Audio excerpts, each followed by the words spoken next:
Torment of Numenera.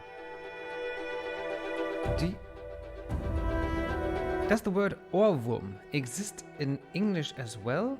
Do you know earworms? Earworms, ohrwurm, means a song that you can't get out of your head. And most of the time, you don't want that song inside of your head. This happens with the most annoying songs, pop songs mainly. But right now I have Que sera, sera, whatever will be, as an ohrwurm. Nothing you can do about it, except for play Torment, Tides of Numenera. Mic check. Mic check? Mic check. Mic check. Hello, Shiroxy! This was fast. You're fast as fuck, Shiroxy. Thanks for being here. Welcome to Torment, Tides of Numenera. And Wasser ist Leben. Water is life.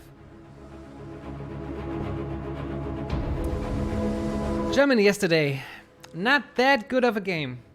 Still have some problems to work out, some stuff to do. Okay. If that is the case, Shiroxy, let's hurry up. Whatever you're going to do, I wish you the best of luck, and let's enjoy this hour together with Torment of Numenera. Is this the current save game? Yes, it is. Because I have helped Phoenix, Mr. Phoenix. Today, what we're going to do is, I think, we will get to know Inifere, the leader or object of devotion of, this looks like a pimple. The stuff you use to, you know what Tybia has on his back? The stuff to use to clog up, to get your toilet unclogged.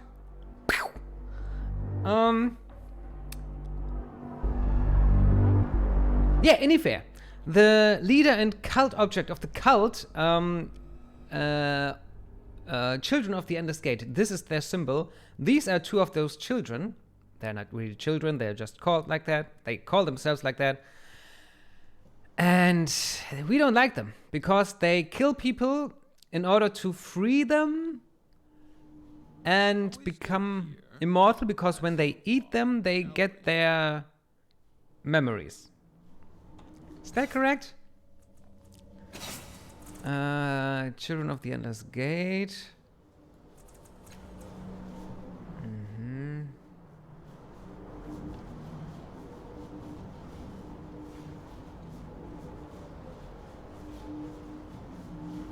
I don't think they eat people. The Dendra Uhur eat people, and the Children of the Endless Gate are a splinter sect of the Dendra Uhur, but I don't think they eat people. Okay, no biggie. Let's continue. What is it that we want to do? We want Endless Horror. This is pretty much the Children of the Endless Gate quest here in the Necropolis, the Valley of Dead Heroes. We have Severed Child.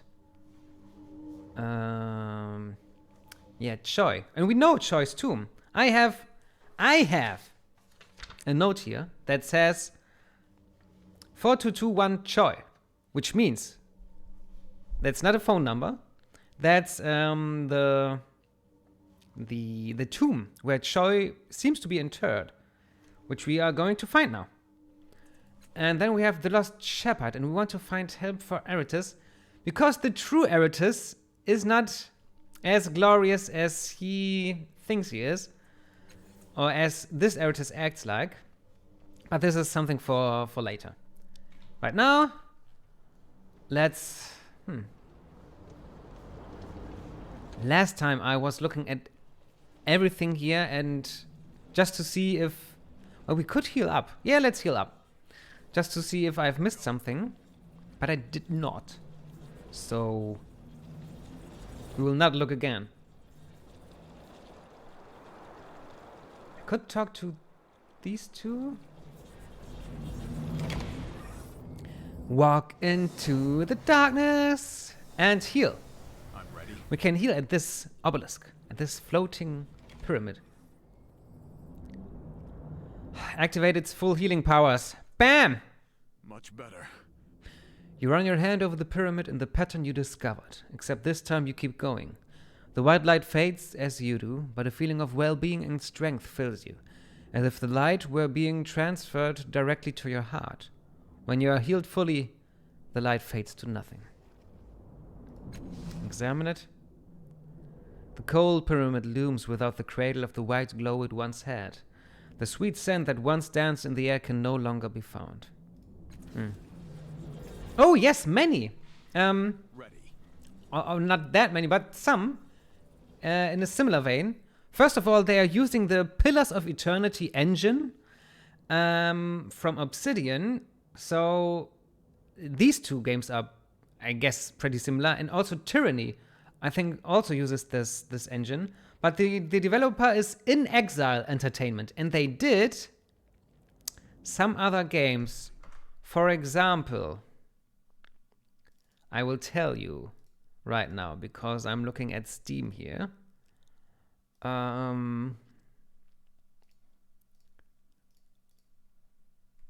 a minute. In Exile Entertainment. Wasteland 3, for example, and they remastered the first Wasteland.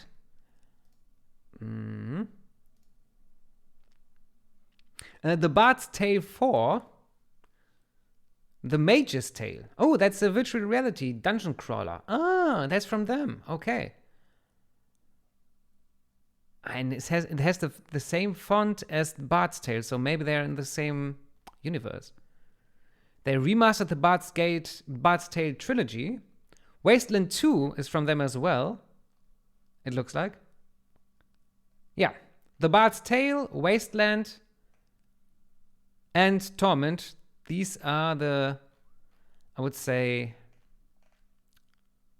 most important games and the only games they have here on Steam. But are they... Did they publish something as well? Let's see here. Woo! 9 players playing this game! What? Welcome, other players, if you ever see this. I'm glad you play this game. Bam! Let's continue. So, these are the games, and I think they were very well received, more so than Torment of Numenera, because, as I told you already, but only you, because I don't think anyone else was here when you asked that question, why this game does not have the best reception on Steam. It's because the Kickstarter I think, promised more than what the fans got in the end. Still, it's a nice game. I don't have an opinion on that because I didn't follow the Kickstarter that much because I, at least once in my life, wanted to totally be surprised by this game. So I didn't read anything about it. I just saw, okay, it's the Planescape Torment spiritual successor. I back that now. And what I'm reading here looks very good. But after that, I've never sought out information about this game. I'm going.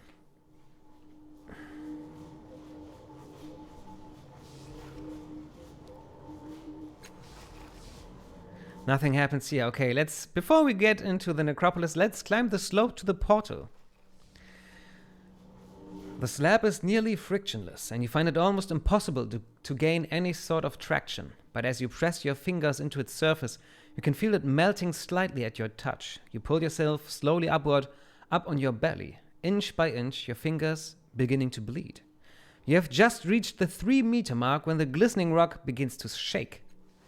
You release your grip and slide to the ground, all your progress lost in a moment. A voice cries out in mortal terror, and the menhir crashes to the ground with a thunderous roar. A great plume of dust rises in the air.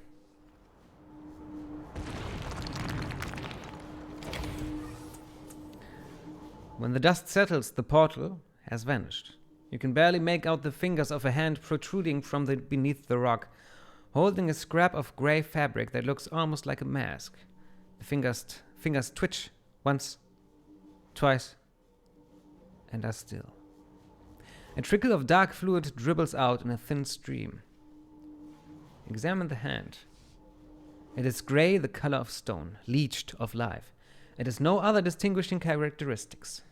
None, that is, but the strip of grey fabric dangling from the fingertips.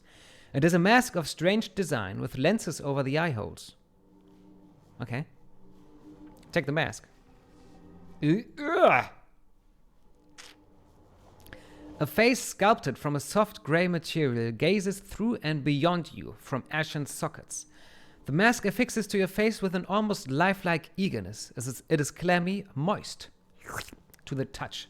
Viewed through its lens, the world takes on a nightmarish aspect. Once mundane objects twist with strange new angles.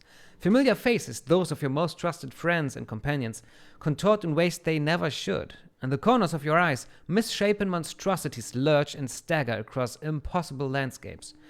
The effects are subtle at first, but the longer you wear the mask, the more horrifying the visions. What enlightenment or madness awaits one with the courage to wear it for long enough?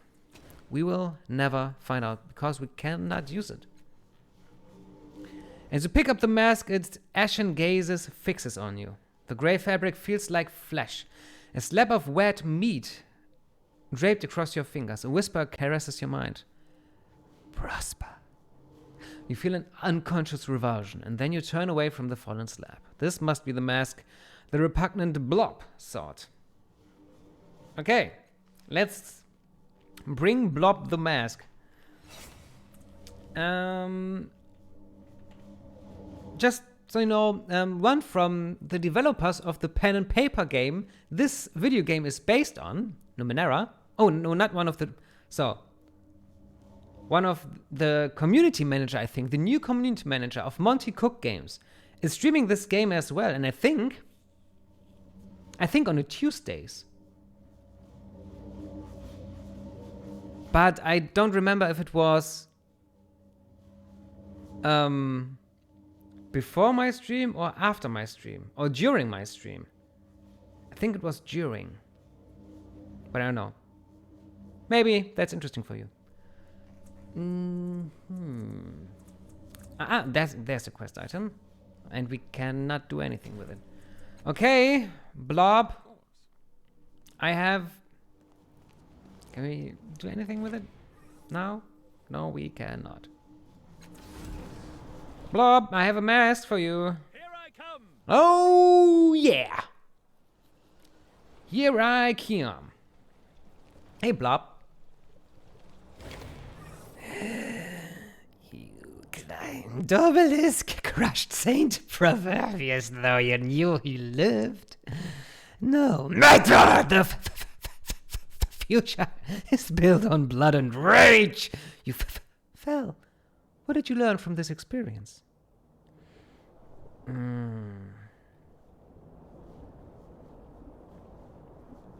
What did we learn? The path was a false hope? Shiroxy, what did we learn here? And if there are other viewers, you can decide with me. I don't know what we learned. I found this mask is a pretty straightforward answer, I'd say.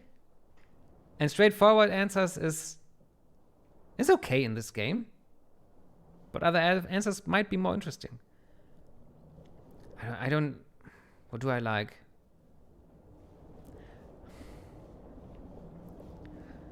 I'm undecided between I found this mask and the portal vanished. But I'm open for all the others as well. Do you want to choose the choice?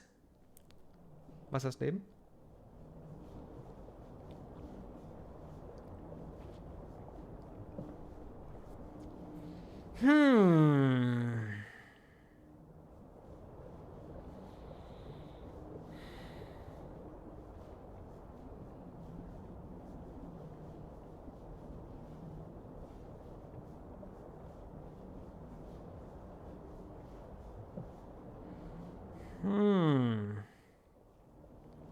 Okay, let's get this The nihilistic answer.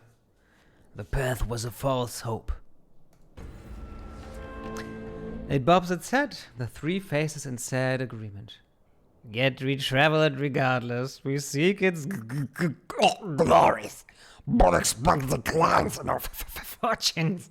No justice exists, only small spots of hope. Yeah, Blob-of-Three is a little disgusting and crazy. Tell me about the mask. It's ours! Ours! We will use it to see the true shape of things. Uh-huh.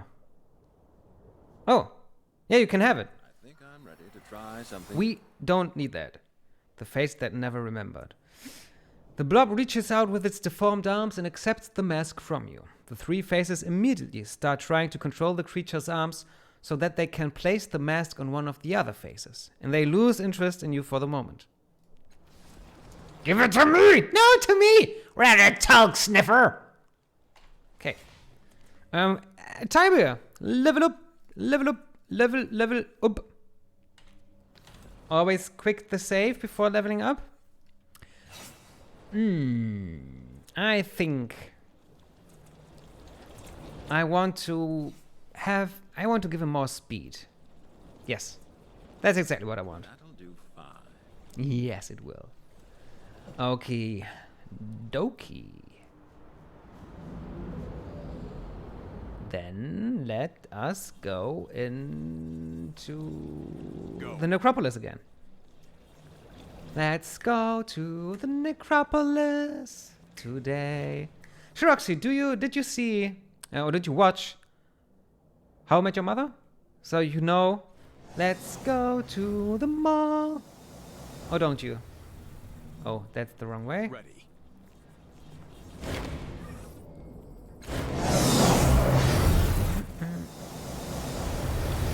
I did so too, and when I watched it, I was way younger, and when I watched it the first time, the teeny band song from Robin. I think these songs are really, Yes. they are pretty much the highlights of the show. Although I do like How I Met Your Mother, but I think some of it,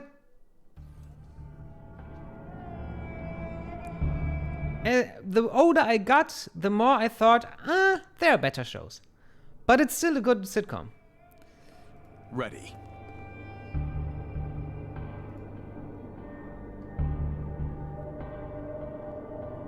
It's no Arrested Development, Shiroxy.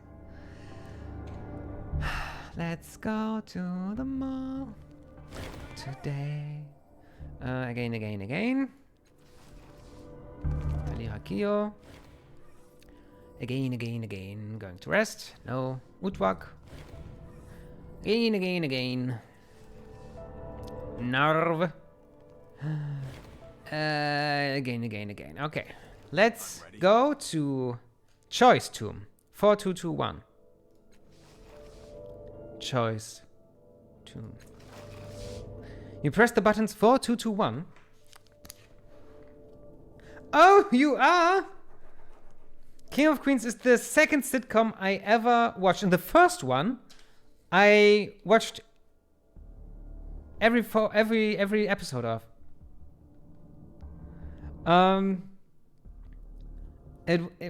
When I was a child, the first sitcom I watched frequently was The Fresh Prince of Bel-Air, and it was the best kind of show for me at that time. I really liked it.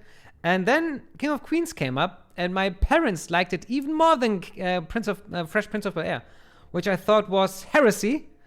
But after some time, I think I also liked it more. But again, I think now I know there are better sitcoms, but I just grew up with it, so it still has a nostalgic place in my heart. Yeah. And maybe that's what your boyfriend feels as well, that he is... Maybe he grew up with it as well, like I did, and that's why he loves it so much. And you, now that you... I don't think you're watching it for the first time, Shrugs. I guess you knew what King of Queens was, But now that you're watching all of it, you don't have the nostalgia, I guess, as X-Venture does. So, yeah. That's the reason. You watched 3 episodes. That's not that much. Who's your... Or what do you think of Arthur? Let's go to Choi's tune.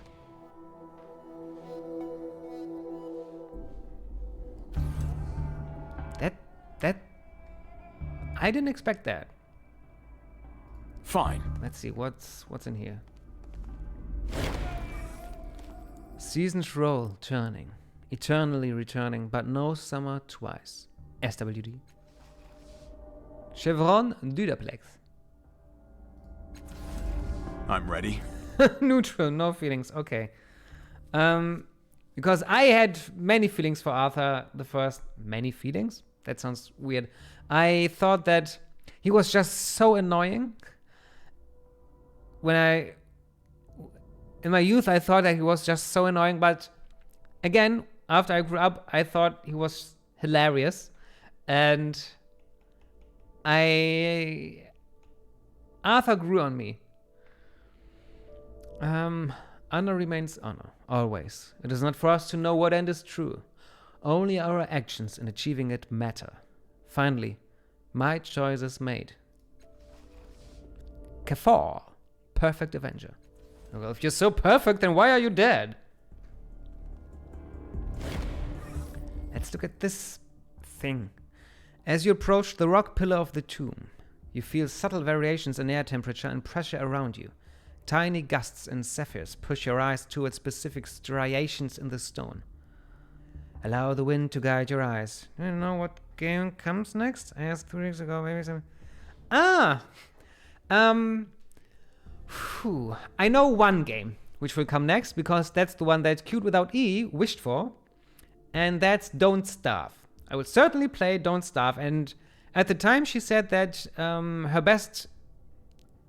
She can watch mainly during on Mondays and Tuesdays, but I will ask her again which two spots of my 4 streaming schedule spots she wants to have. So I think as of now it looks like Monday and Tuesday Don't Starve.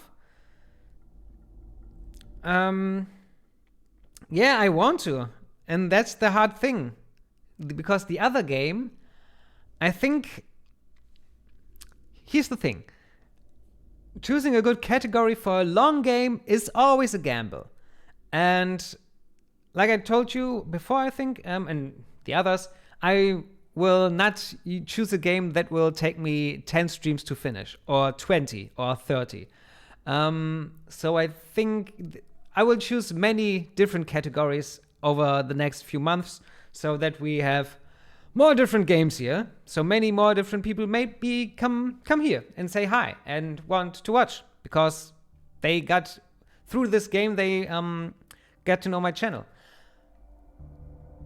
And still, the first thing that pops into my head when it's about the next game, apart from Don't Starve, is Resident Evil 7. So Don't Starve and Resident Evil 7 are... Don't Starve is fixed. Resident Evil 7 is the most probable one as of now. Allow the wind to guide our eyes. Remembering what you were told, you hold your breath. The gentle breezes control the flickering of your eyes toward unpredictable places on the wall, and the patterns and purpose of the gusts quickly become clear. They have been training your eyes to see, and suddenly, the truth comes clear in twisting letters made from distortions in the air itself. They're in an older version of the truth, but you can read them.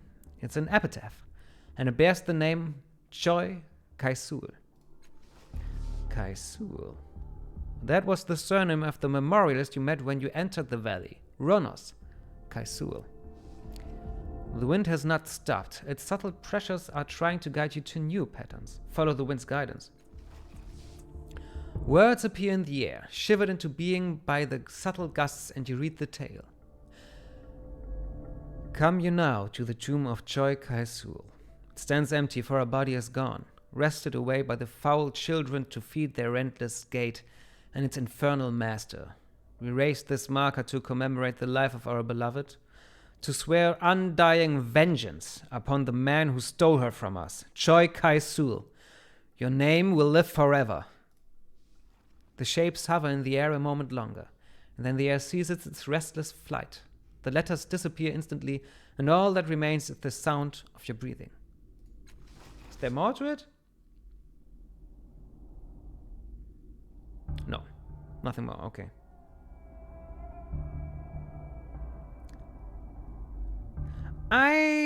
That's what I saw.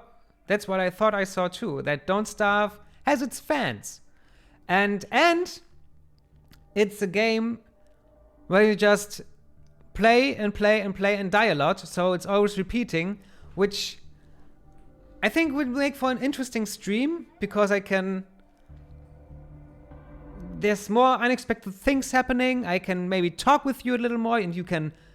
Not only choose when there's a choice to be made in this game, which comes up in every 10th dialogue, but yeah, you can help me survive because I've never played that game, and I asked Q Without E if she wanted me to. Should I at least read about the basics first, or just go into it blindly? And I'm choosing this second options. I'm trying to play, or I'm playing it without ever knowing anything about it. Apart from I watched the trailer and I know what it is. It's a survival game, but that's it. And yeah, I think it will be interesting. Thank you, Shirax. I'm glad you're happy. And yeah, of course, Resident Evil 7 is, although it's a single player game, it seems to be a favorite for many months now. Even though Resident Evil Village, the 8th Resident Evil game, is out for, I don't know, several months now, I think. Okay, now that we know that Choi's surname is Cai'sul, let's get to the mall. No. Return to the necropolis and talk to Ronos. No stuff, maybe you can choose something for a retro category. Yes! I thought about, I don't know if it's better to choose the game or the retro category. And I know maybe it's not as retro as you would like it to be. I think at least. But I want to play Monkey Island 3 finally because I've played the first and second games on the stream already. And I want to... Someday I want to complete the cycle and play through the third part as well. It's retro enough? Nice. Let's go. It has the Shiroxi stamp of approval. Yeah. All right. You asked me about. I know you're playing these abandonware point-and-click adventures, but what's the Curse of Monkey Island? Why do I know that so quickly? The first one is The Secret. Okay, yes. The first one is The Secret of Monkey Island. The second one is LeChuck's Revenge. Monkey Island 2, LeChuck's Revenge. The third, Curse of Monkey Island. Then I think the fourth is Return to Monkey Island. I don't know. And then there's the Tales of Monkey Island. And Monkey Island 3 is the first Monkey Island I've ever played. So it's... Again, it has a very huge nostalgic spot in my heart.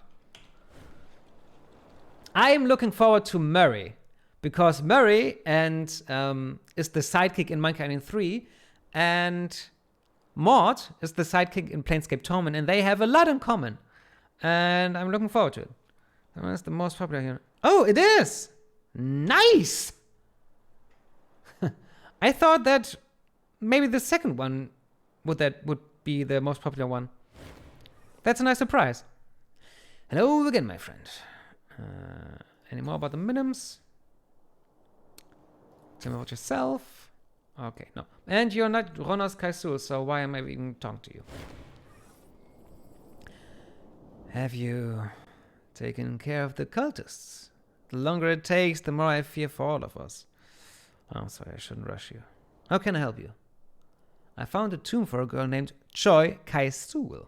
Any relation? Choi Cai'sul. Oh, interesting. No, sadly, I've never heard the name. I took my name not from Choi's marker, but from the hero I was in my true life, Ronos Cai'sul.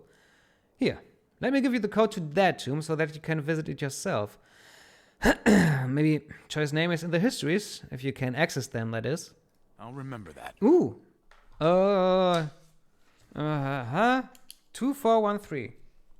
2413. Ronos.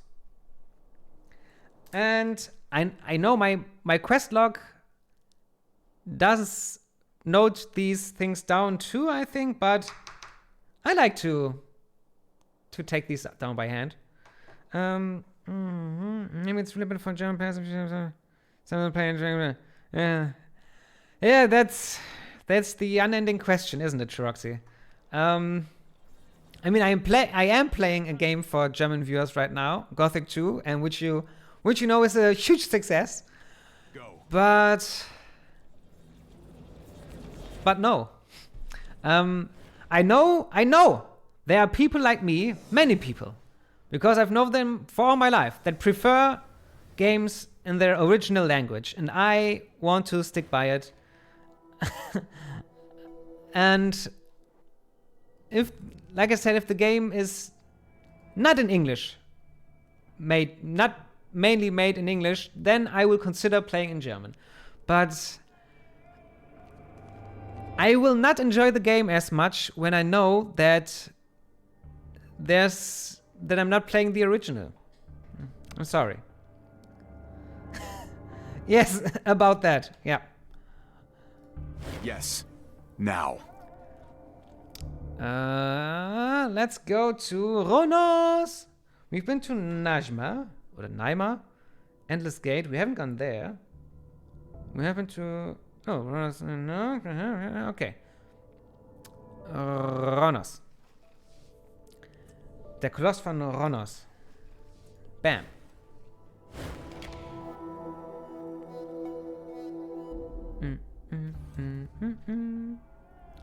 I'm going.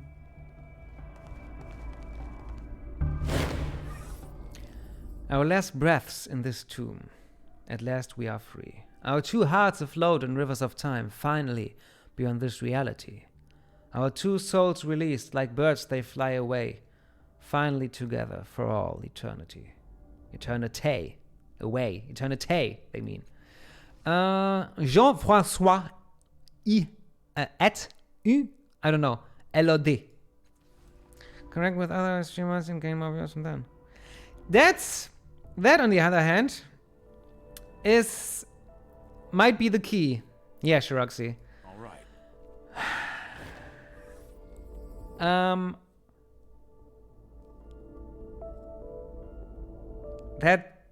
I know I should do that. I know that if I want to gain more viewers and also to.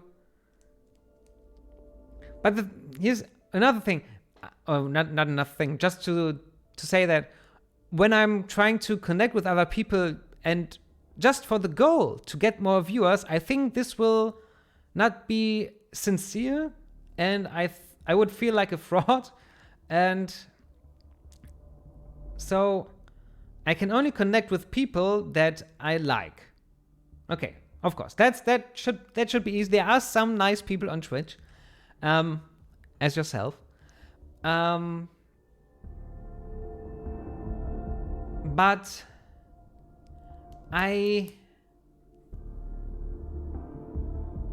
that ist die Voraussetzung, auf jeden Fall. That is die Voraussetzung. I like English. Yeah, that's a pencil. No, it's a pen. Is it a pencil? No. I like, and you. I think you will at least know how this makes me feel, because you also have your lifelong project to play many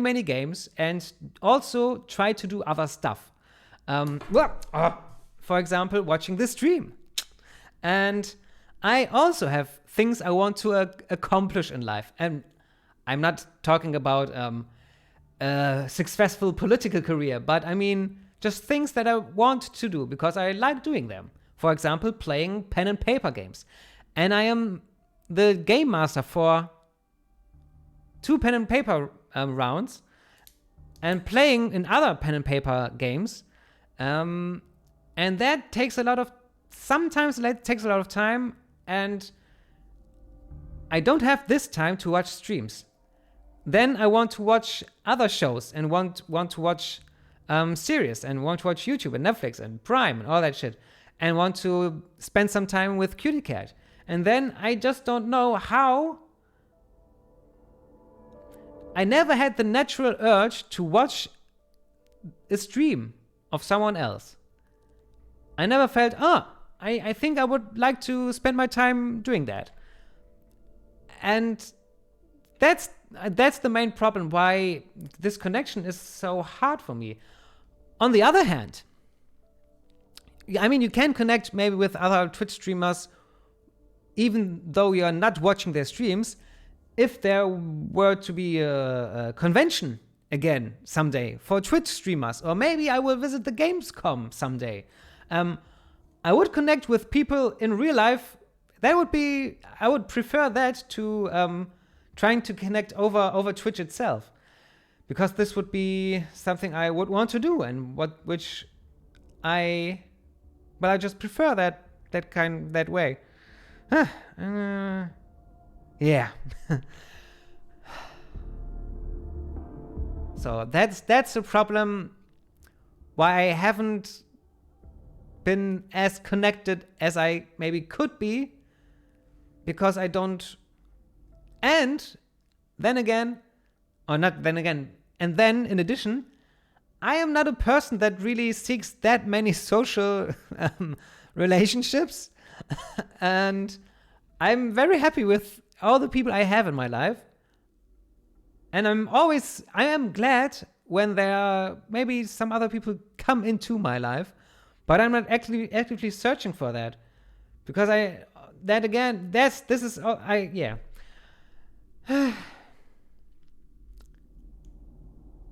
So that's why it's hard for me to connect with other Twitch streamers.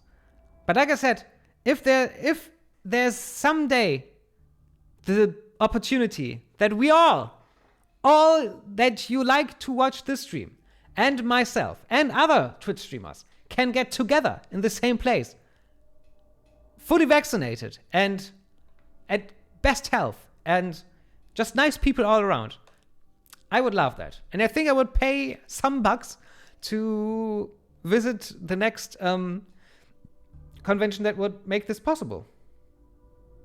For example, I mean, maybe there are. I'm just talking about conventions and Twitch streams here. But if there are other options that I haven't considered, then I am open for that as well. But I don't know anymore. Or join a Discord server, but this also sounds like work to me. Joining a close community, close communities and small communities feels like work to me. It was tough being me. Yes.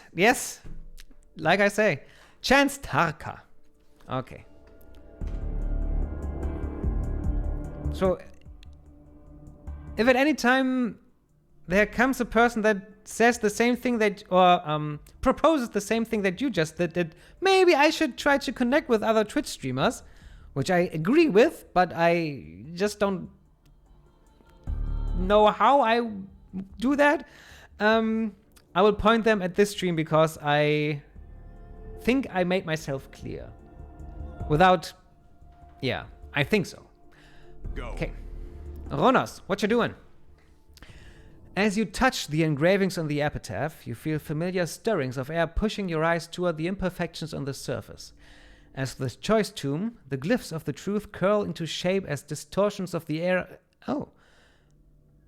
As distortions of the air, and form themselves into the name of the deceased, Ronos Cai'sul. You even can see the air swirling around. More words begin to form, taking shape like clear smoke. Examine archives.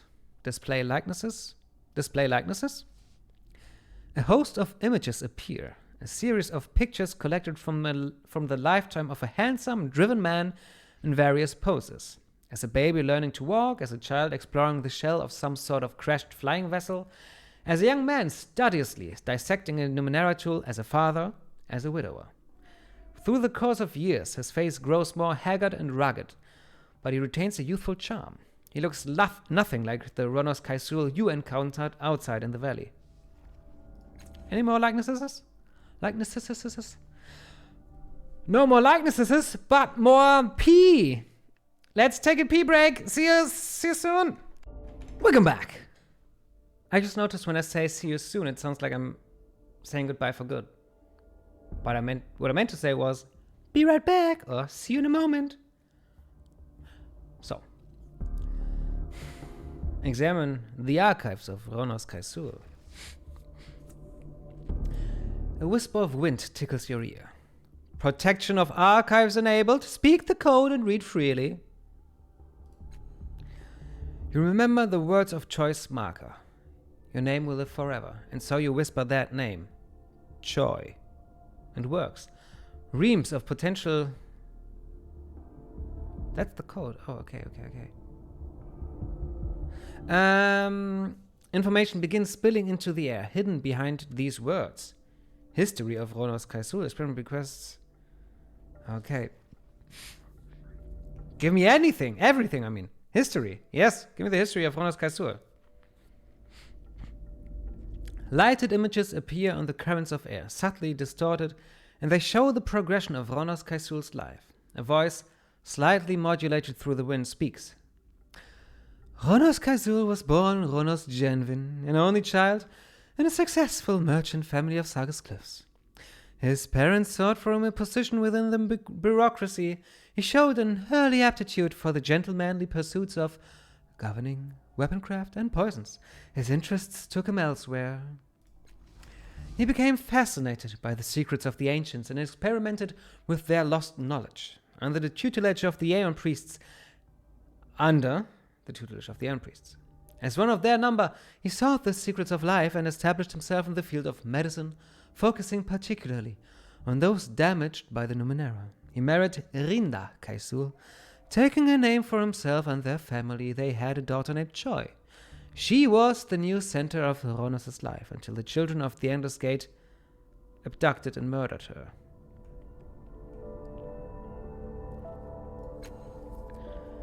Ronos vowed to avenge Choi's death and destroy the cult. This vendetta consumed him. Options now include a return to the main tree where you can hear and read about his experiments, or you can continue with Ronos Cai'sul's vendetta against the children of the Endless Gate. Continue. With the loss of his daughter, Cai'sul resigned from the Aeon Priests, and turned his full attention to destroying the cult. By then they had moved on, leaving him with no object for his revenge. The voice flatly notes, Rinda Cai'sul took her own life. Ronos redoubled his efforts, sold all that he possessed, and devoted himself to finding the children. In time, he hired an explorer named Marcysa to assist in his pursuit. There's a pause, then neither returned. Years after disappearing, Cai'sul sent a letter to his oldest mentor. The voice quakes slightly. In it, Cai'sul explained that he had found the children and their leader, Inifere. He wrote, Inifere and the others are victims, not monsters. They are prisoners of pain, and Inifere is a slave to dark masters beyond our plane. Rather than seek vengeance, I will endeavor to set them free. Making a note. Some months later, Cai'sul's body was transmitted to that mentor as well, and many years after that, the body of his guide, Marcysa, was deposited in the Valley of Dead Heroes. Thus ends the story of Ronos Cai'sul entombed herein. His wife, Rinda Cai'sul, is interred in her family's ossuary in Sargus Cliffs. The marker of his daughter, Choi Cai'sul, came forward at 4221. And Marcysa's tomb lies at 1254, which is also Inifere's tomb. I see.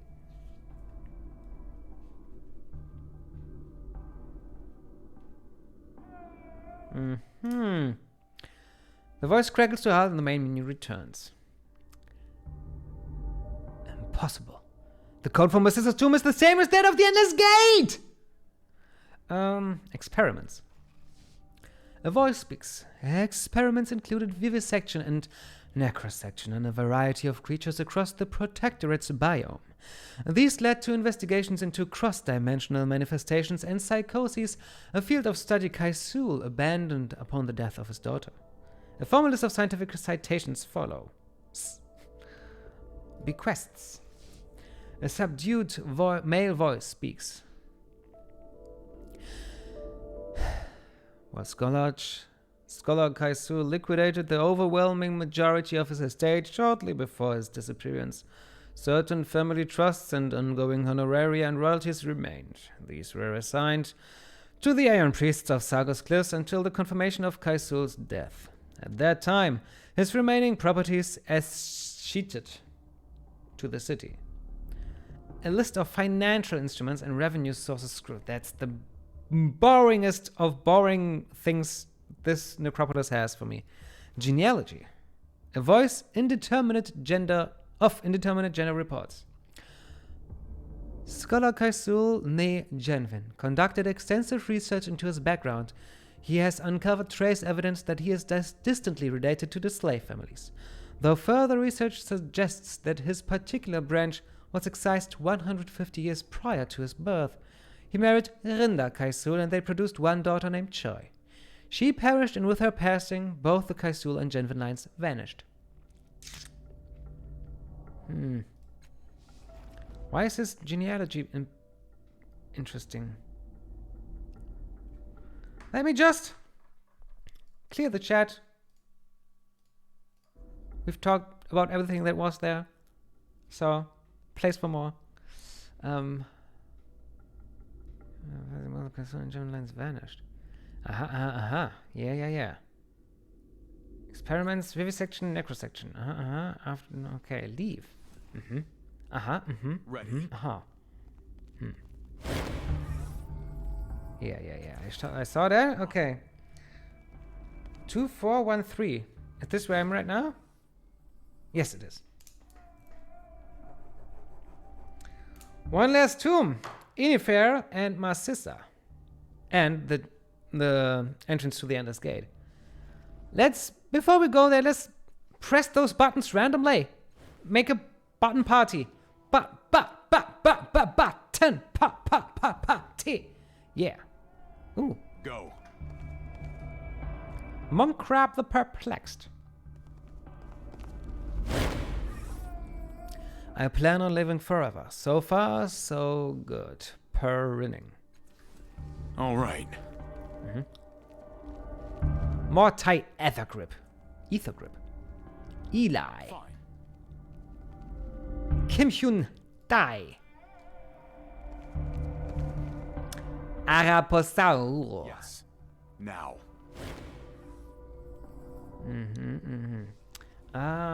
Let's get back to 5143. 5143. Where this...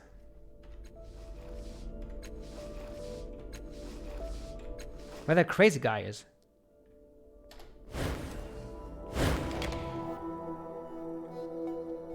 You remember crazy guy? There's Oddwald the Sane.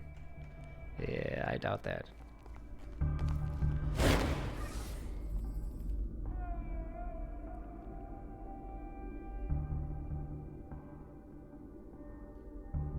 I have talked to him before, haven't I? A frail humanoid creature with olive skin clad in rags wrapped around its waist rummages about aimlessly, fidgeting with elongated hands. Scattered and frizzy dark strands on its scalp appear to be hair. As you approach, he rears his head, revealing large yellow eyes with tiny black dots that stare back at you gleefully. His smile, wide for a creature of his size, shows a perfect set of teeth as his head moves inquisitively from side to side. You stand in Oddwald's mind? Another carcass. Old. He leans forward to look at the strange man. His tattoos slide down his arms, bunching at his wrists as if straining to touch the object of his regard. You're not mad at all, are you? Madness? My friend, I am the sanest man you'll ever meet. The kindest soul, the truest treat. Those who call me out of sanity have gone into that place themselves. He raises an eyebrow to you. What he's saying is that he's had his mind twisted by crossing through higher dimensions, and that anyone who thinks he's carved is blind. He addresses the little man again. Is that about the right of it? As I just said. Ooh. Anything else about Inifere? What about Choi? Everything. She is dead. She was killed. She was avenged or not avenged. Who can tell? He catches the expression on your face. Nothing you don't already know. I see. Why did you ask then? Good point.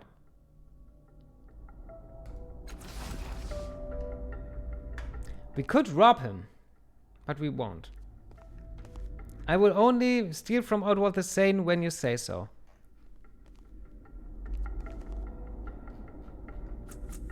Of course. Okay. Let's go to the Ender's Gate.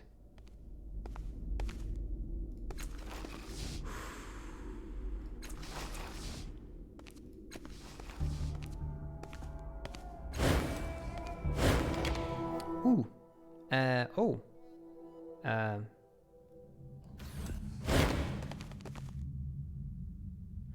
More souls to release the gate, it calls! You can see the whites all around this man's eyes. His face is frozen in rictus of frenzy. Can you feel it? The power of the endless gate? It calls to us. It is time. I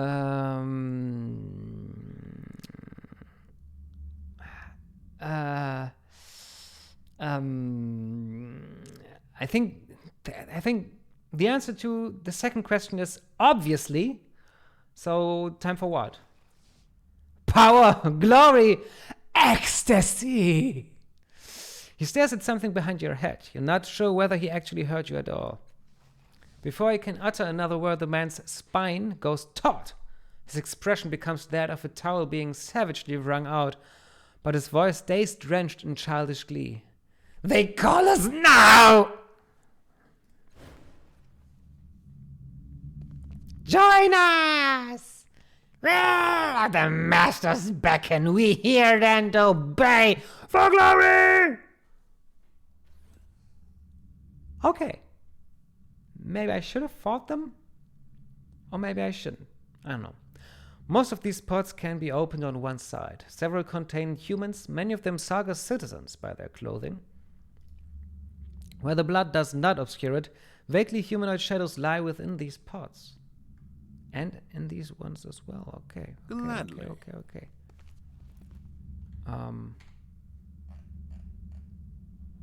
Okay. What's in there? All right.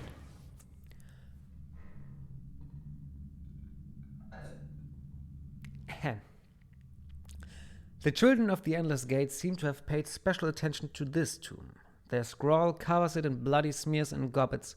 What little you can read seems to offer praise to the dead woman and to whatever it is the children worship. Marcysa, vielleicht. Beneath this desecration, however, is an old carved inscription.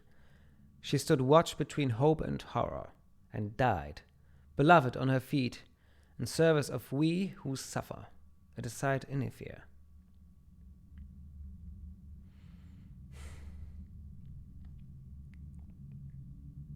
Children's writing? What? Ah, these children. Okay, now I understand.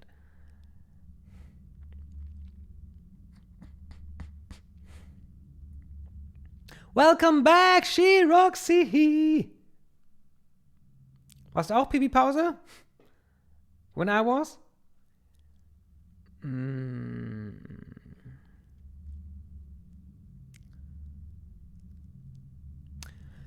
She stood watch between hope and horror and died, beloved.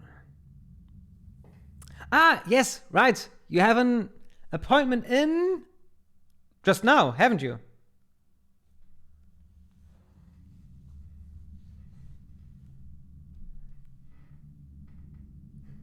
Are you right? You said in about an hour you have to go, and I think this is 15 minutes. Okay, let's make those worthwhile. Try to read the name. You cannot read the name, for it is obscured by splatters of blood smeared by the venerating touch of countless passing cultists. Still, you're fairly certain this is the tomb of Marcysa, whose proximity to Inifere must be what inspired this display of... You hardly dare call it devotion, but it's certainly effusive. Let's try to read it again. No. What do they write, these children? Incomprehensible scratches and scrawls, all of them, and you can't make sense of them. Yet, somehow, they fill you with a vague and nameless horror. Amidst the bloody rants and paeans, you find a symbol... Paeans? I don't know. You find a symbol carved into the stone itself. You recognize it as the sigil of the Children of the Endless Gate, surrounded by scrawls to an unnameable and alien god. Phew.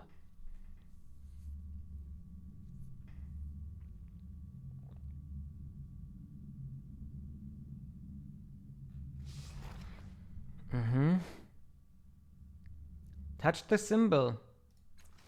Okay. As you reach out to touch the symbol, a spark flares from it, and you feel your tattoo blazing in sympathy. The rock under the symbol evaporates as if it were transmuting itself into another dimension, revealing a large niche. I'll remember that. Within is a thing of strange dimensions and impossible angles, spun from an unearthly material that seems to flow as you examine it. Its branching limbs cross in a lattice that holds no clear pattern. Tidal energies seep from it, and you recognize the sigil of the changing guard stamped on its base. What else it might be, this is a mare caster. The first one you've ever found was the one from Matkina. But not one you can use, at least not now. Someone has twisted it out of alignment, and it would be impossible guesswork to return it to a proper state. Dang!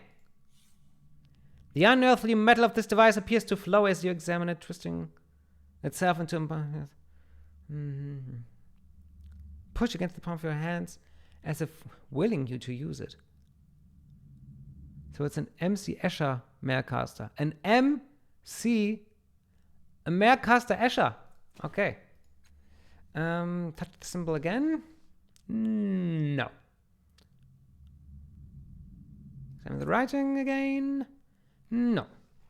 The name again? No. Okay, then let's enter the Endless Gate.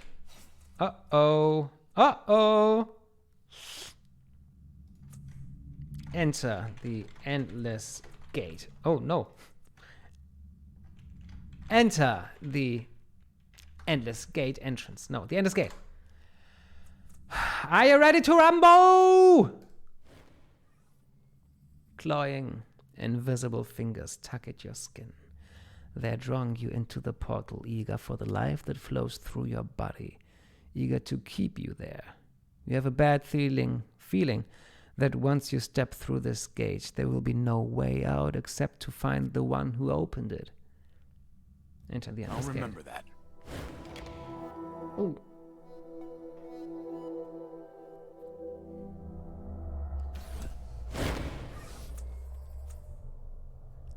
The clawing fingers release you, perhaps knowing there's nowhere for you to go. You are within the Endless Gate now. You are theirs.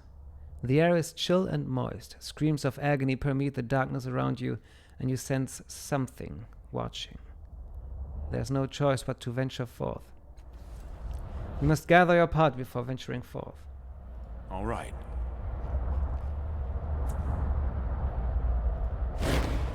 Ooh, is that a foot? That is a foot. That's a hand. Several... Ooh.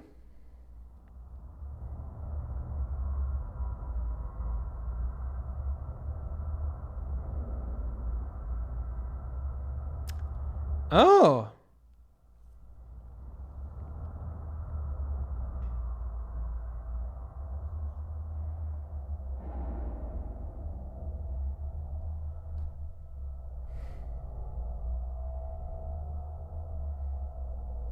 I feel discriminated against. But, well, not really. But I wondered why every time I switch between the German Gothic 2 stream and the English Torment stream, even though I changed the language, the tag, they still automatically make a tag that has the language from the game before. So when I stream Gothic, it's with the German language, but the English tag, I think. And now that I stream Torment, it's with the English language, but now I have the English tag. Okay. Still weird. I don't know. Maybe you can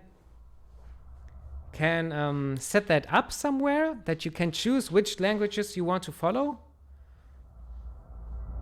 Maybe that's the case. But even if it is, it's too bad that you. I mean, who knows that? Who's setting that up? Okay.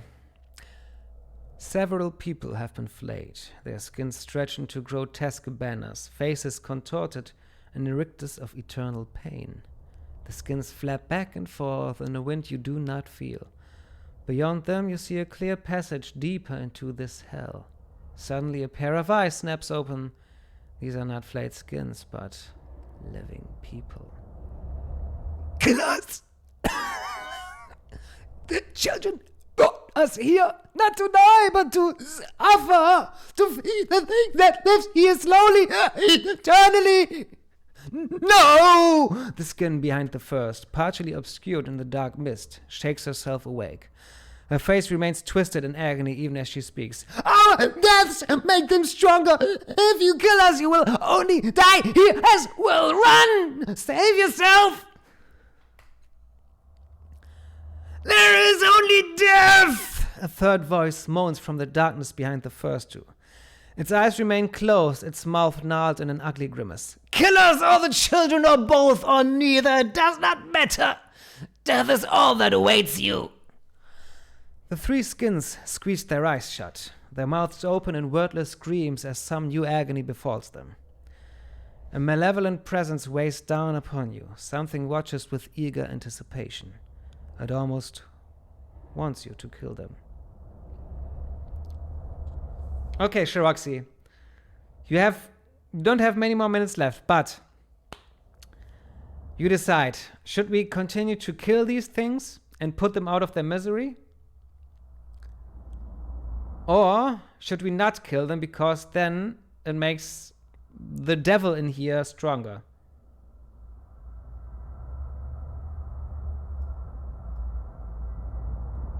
This is what they had to say. Kill them and make it harder for ourselves, or let them live? Kill. Okay. Please have mercy on my soul. Your blade tears through them like paper. Their screams echo through the mist, blood spraying on the floor and your flesh. Then it's over. They are gone, truly released, and the path before you is clear. The malevolent weight in the air increases. Whatever is watching has grown stronger.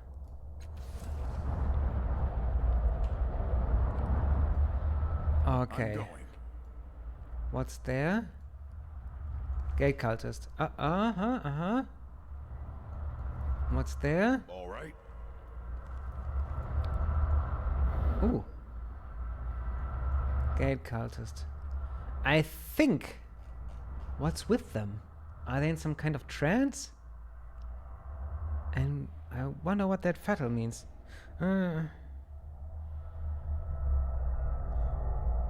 What a trash!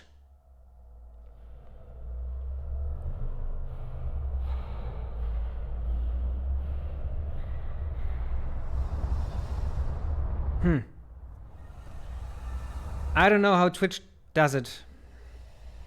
And why they do what they do, but and you're sure you are following Planescape Torment Tides of Numenera and not the deluxe edition? Because I think there are tags for that as well. Okay. I don't know. I think Twitch has... This platform could be better in a lot of ways. And I hope they will... They are working on it and trying many different things. And they have done some things better and blah, blah, blah. But I also think that the visibility for new streamers or newer streamers or smaller streamers like me is... No. I don't want Twitch's pity. I just mean that aren't all these streams normally sorted by the amount of viewers? So that the big get bigger and the small stay small? That's what I thought. Maybe it's not like that, but it feels like it is.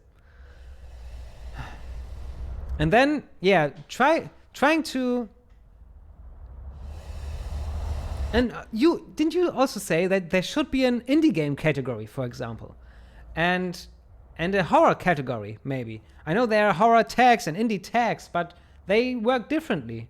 And yeah, or a fantasy category, many genre categories. It's also what I would love, but no, they don't give us that. Damn. I'm ready. These skins are like the others you met. Alive and in eternal pain. One of them snaps its eyes open as you approach. Kill us! You reach the center more quickly! No! When we die, they grow stronger! You will never survive! Your blade slides through them like melting butter. Their screams turn to gurgling death rattles while their blood sprays you head to toe. Then it's over. They are gone, truly released, and the path before you is clear. Ooh! Yeah, write to Twitch about this. That's a good idea. Good idea, Shiroxy. Some pressure around you squeezes and loosens it in bursts until you realize it's the air itself. Finn. Whatever lives here has grown stronger still. Do I still have that Fog of War cipher? I don't think so. Because this I would like right now. But I think I sold it for the shins. For the shins and giggles. Damn, I don't have it anymore.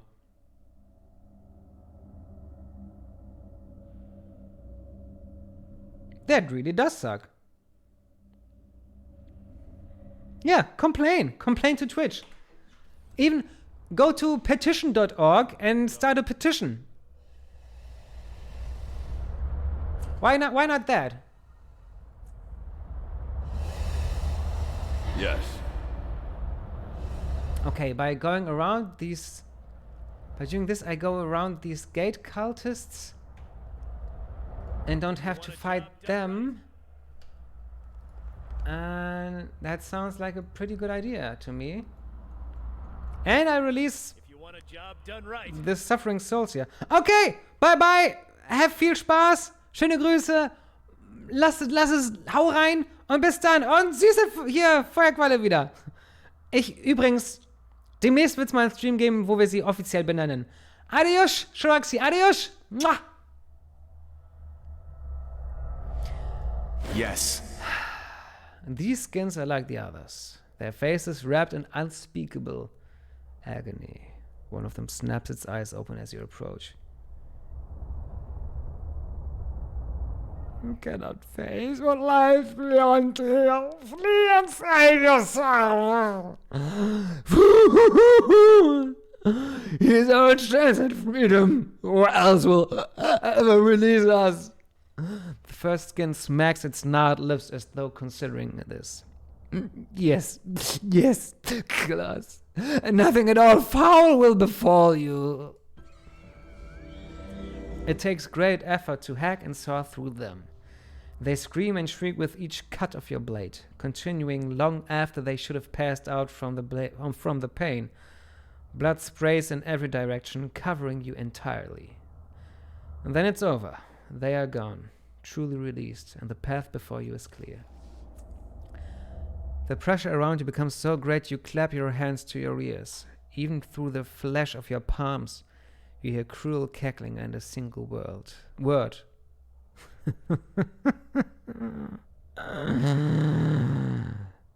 Come.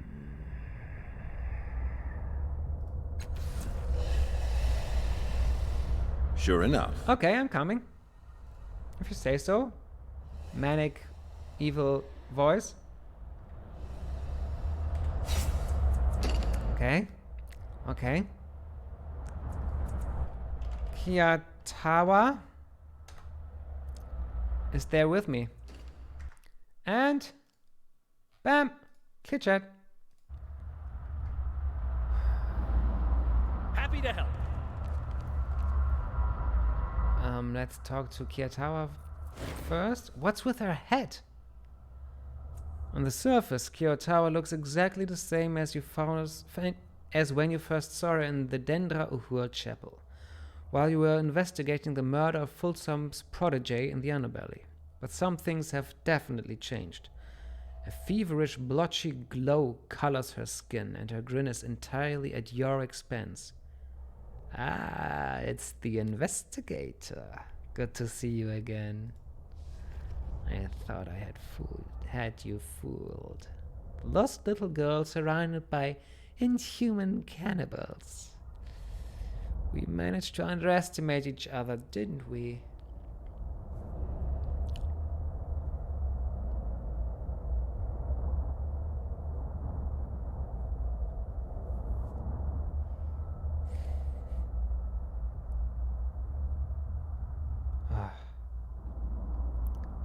Okay, now I have to make the choices on my own again. Okay.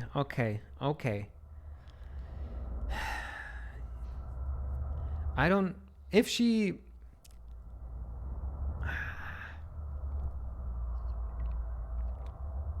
I don't want to put others in danger and rat them out. You know, that she was spotted in the marketplace.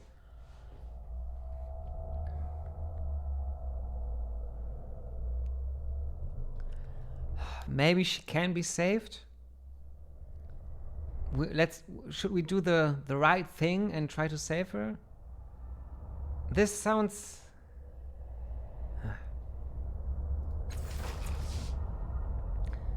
Only the parts that I thought would incriminate me, she says with a careless shrug. But don't get flustered. I couldn't fool you. You deserved to catch me. But you didn't.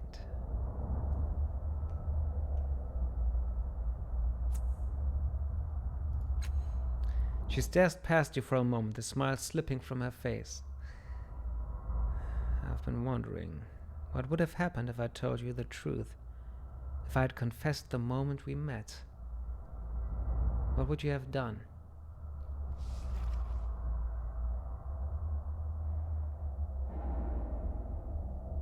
Huh.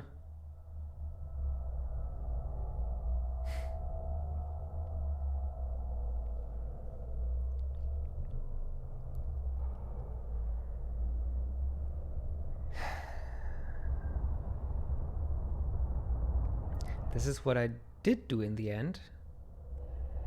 But I don't know, maybe...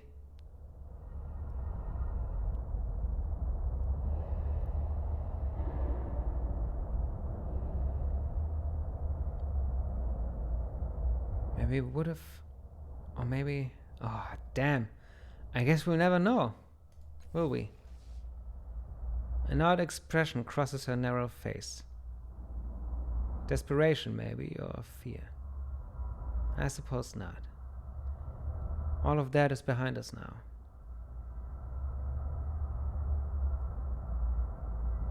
Do you feel guilty? Why should I? Was life in the underbelly so wonderful? What did I steal from them that was worth keeping? My whole life I've had a voice in my head, whispering, shouting that I was someone else. Making sacrifices to the endless gate shut her up. Why should I suffer? Why should my life be a misery so other people can live? I guess she does feel guilty, yeah. She says. Are you happy here? Are you happy here? Are you happy here? Should have known I'd find you here. What? Barking a laugh, glancing at the man beside her. You think I found a place of honor here? They don't trust me. None of them do. She snorts again, but she isn't smiling. Why don't they trust you? Her face tightens as though in pain. Because I'm one of them. The flesh eaters. They wanted to release me when I arrived, but Inifere stopped them somehow. Gods know why, but I'm not leaving his side.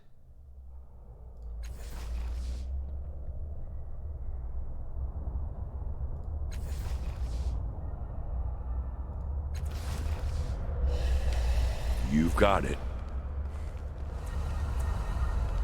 Do we kill her for what she's done? Ah. She killed 2 people.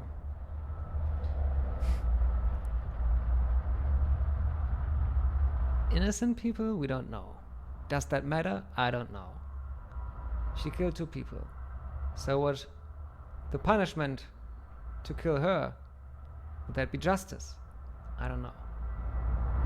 Doing nothing and leaving her with her guilt, would that be punishment? I think it would be. Would that be justice? Maybe. Am I even trying to achieve justice here? Or aren't I just searching for Mazov?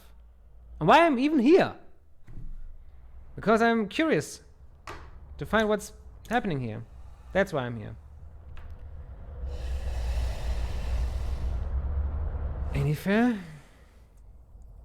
This man is long-limbed and bony, unmuscled, with a sunken chest, sparse hair on his scarred scalp. Rags hang from his slumping body. He wears the cast-off tattoo, but he's like no cast-off you've seen. He regards you with bloodshot eyes, fever-mad, but just as the pupils remain black and pure amid the veins, you sense something hard and sane within the madness. His words are hoarse and dangerous.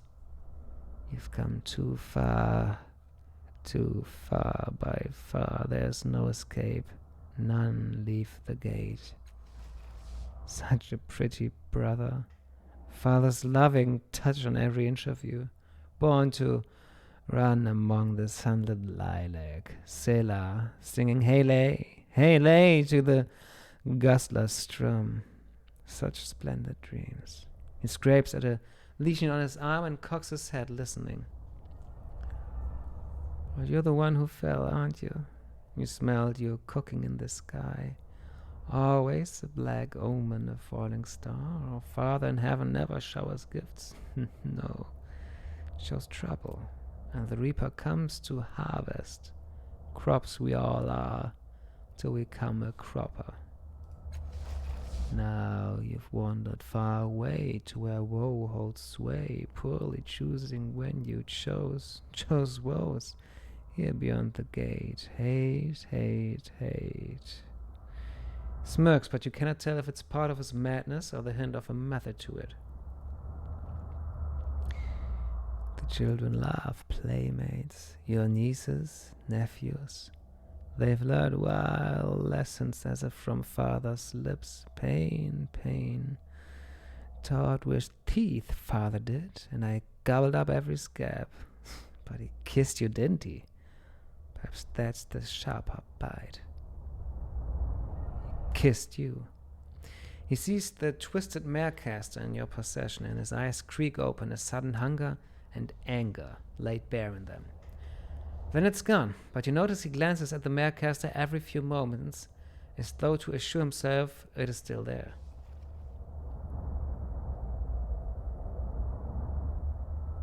Stop the violence. Oh, if must could do the work we ask of it, what a glorious world we'd have. Streets teeming with modest shells and groveling needs, scolded about by arts and the forbidden, exiled beyond the high walls. What a world, brother, what a world! But But it is not our world. Here's what must be in our world. Pain and death. A bartering of the one against the other until that final day, when the stars grow cold and at last no screams echo in the void. Till then, in any case, I fear your folly is quite profound. One does not say to the caged Calypter, "Prithee, teach thy zookeepers better manners." The smile on his face is one of bared pain. Make no mistake, brother. They are my keepers, not my followers. My only power over them is to open or close the gate. Questions? Inifere's smile widens, revealing teeth that are chipped and stained. There is so much I could teach you, little brother.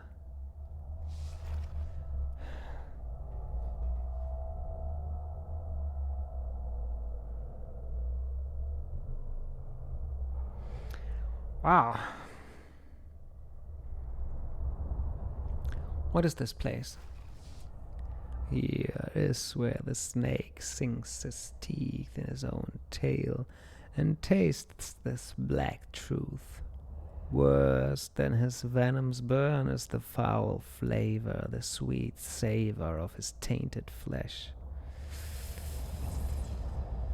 This is where pain flays, vain lies that hide from our despising eyes the flaws inside our sorry selves. Truth hurts, brother, bright and scalding as starfire, and here it's howled with tongues of flame. Your brother's eyes grow distant, and he seems seized by some vision. Our father made me cry out, "Here, I hear," but fled in fear when they hailed him, ill-met in a voice he could not bear. Born in blood and pain as flesh decrees man should be. He returns to the moment, licks his lips, gestures at the hellscape around you. This is the womb that wounds but welcomes home an alien brood, shelter from the sorrow that shadows our blood.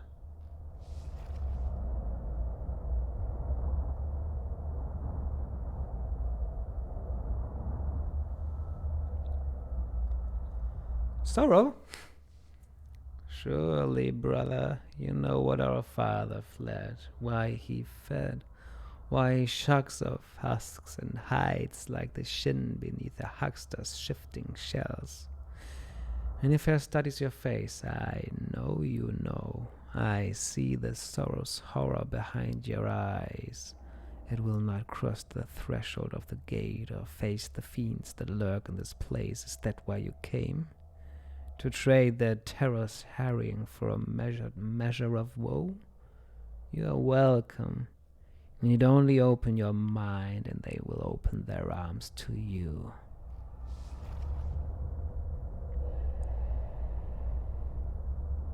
Would I be allowed to leave? They will do with you what they want, little brother. I don't want to stay here. Wise, brother. Very wise. That is, if they permit it.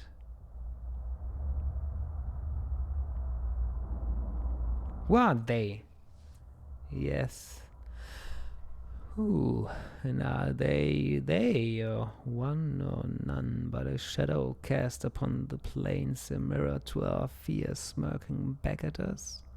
They writhe, they rise, they reach across the void with whispering grips, groping blindly till a fool lights their way. Did father know their name? Did he dream who'd answer his call, or did he too blindly blunder through the dark? No matter, it is done. They are who they are. Where are we? Beyond the gate, brother. That is all. Still in the ninth world? Hammer destroy the creatures. Better two ants make war on the seasons, brother. Let's talk about something else.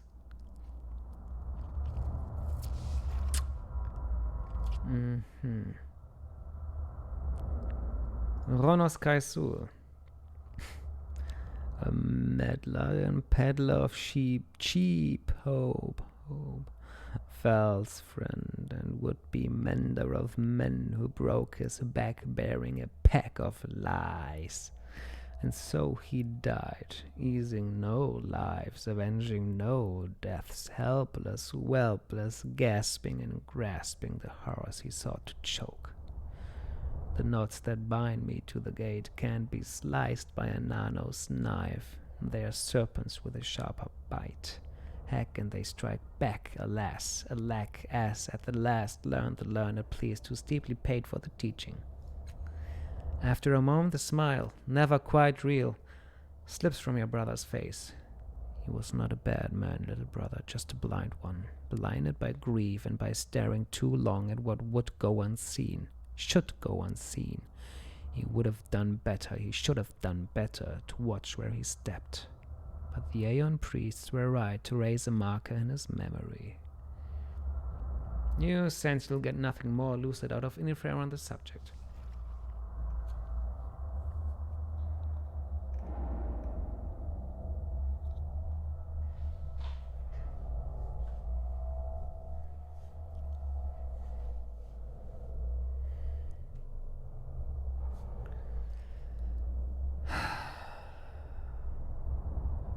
You're a prisoner? We are born into a coffin of flesh.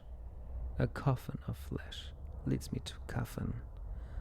Little brother, and even our minds are caged by pain and the fear of pain and the memory of pain.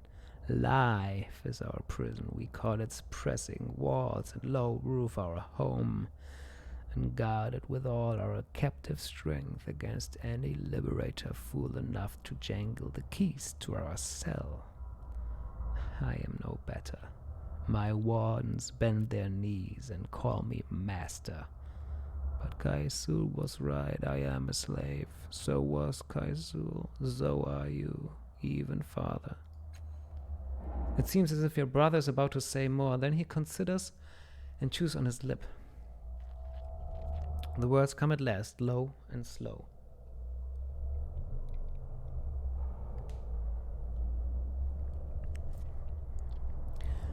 The children saw in my agony a path to freedom. The grave worshippers have a road of their own. But our father seeks fetters, the better to bind him in armor of chains against the world's banes, an adamantine oubliette, safe from the haunts that hound him. I am no better.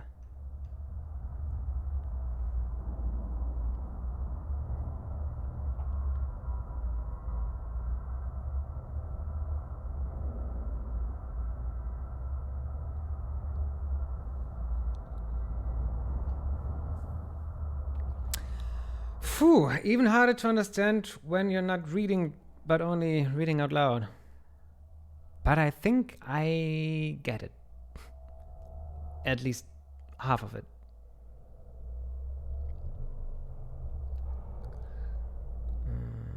Tell me about our father.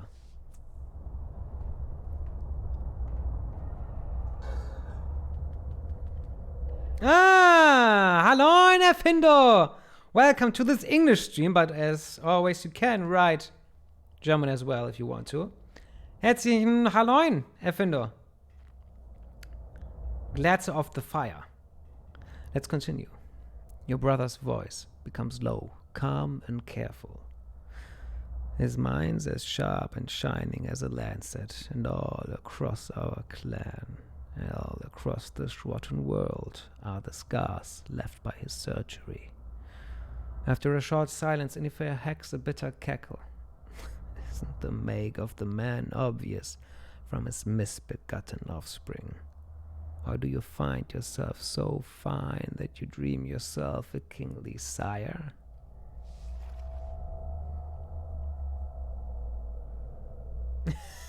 Hey, always moin me, Effendo. Keep moining me as much as you want. Danke fürs Dasein. Tschüss, tschüssi Leun in die Runde, die gar nicht hier ist, glaube ich, aber ich weiß es, ich hab's im Herz.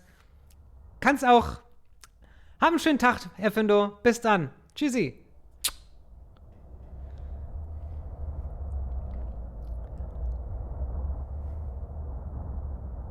Why are they so bloodthirsty? Oh, the children long to guzzle many bitter brews, brother. But blood is not among them. They put the stuff to other use, of course, juice, sprucing up the dismal tombs, and who can blame them for bringing color to such a somber land? His eyes are filled with disgust. He sees that you've seen what's inside him and scowls. His voice drops to a whisper. They are preaching, brother. Spreading the gates good graces to the heathen flesh-eaters and milk-toast memorialists. Apotheosis by agony, they have my own transcendence, and seek it for themselves and others. It's the gate, brother. It drives them mad as must to a bellow heart. They hear the music of this place, and it cries for a saber dance. No door opens without a toll, brother.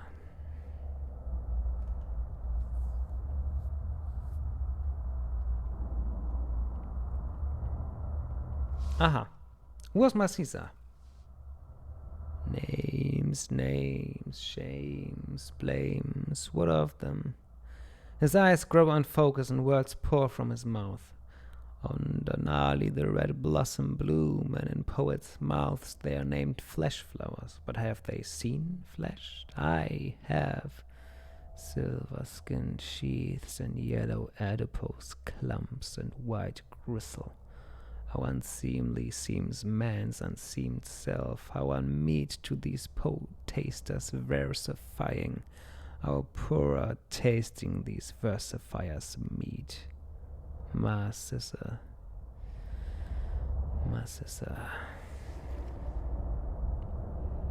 Aha.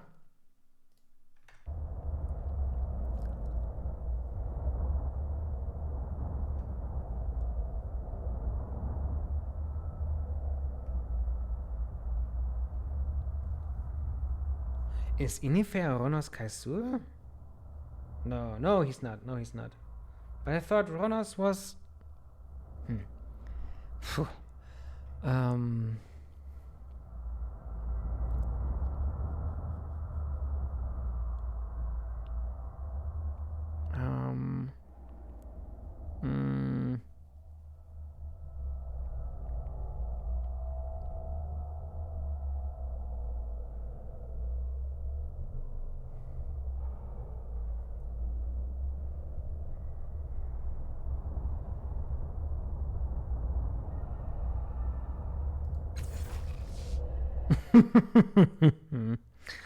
Oh, brother, such romance, such sentiment, weary star-crossed, dearest Marcysa, crossed by this star before me who fell from the heavens. Oh, what sweaty oaths we swore, having beneath the sheets sweet sweat, wet weeping, eh, brother?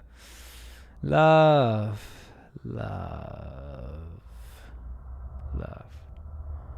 You are naive and young. Father left the part that loves in the waste when he carved our flesh. We are dry and barren, and she was a horror on my fallow heart. Who was she? Ever faithful servant, steward of the shrine, preacher of our creed. First among my apostles, foremost among the devoured. A woman, a mortal, blood to bleed, skin to flay, a hoarse voice to howl, holy horror unto the children. A fool, a hook in my flesh, a fraud, a corpse to molder. Time has laid her low. Time will level her father still. She was one thing and now she's another, and so on, even for us, little brother. What happened? Wilted, gone. We press mortals between folio leaves, little brother. Our father's folly, and try to keep them, and the pages bear their scent till it fades. The dry flower crumbles in our touch, and all that lasts is written on the page, graven on the tomb, Marcysa. He strokes his tattoo the same as yours. Are we pressed, brother? Are we flowers, pages, hands that press, marks that last? He puts his empty hand before his mouth and puffs. She is memory in a handful of dust.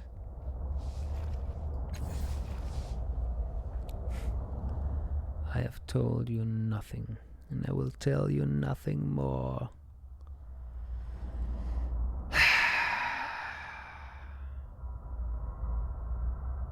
What about Choi? Inifere inhales slowly through flared nostrils and runs his tongue across his jagged teeth and ragged lips.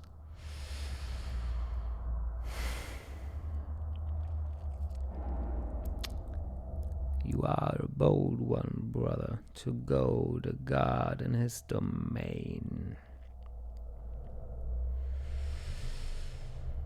She was a heart that still beat, eyes before they lost their light, muscle and baby fat, and organs spilled on a filthy floor, a purple liver and pink intestines sprawled in the dirt like a schist-stuffed serpent. So much blood in such a small body.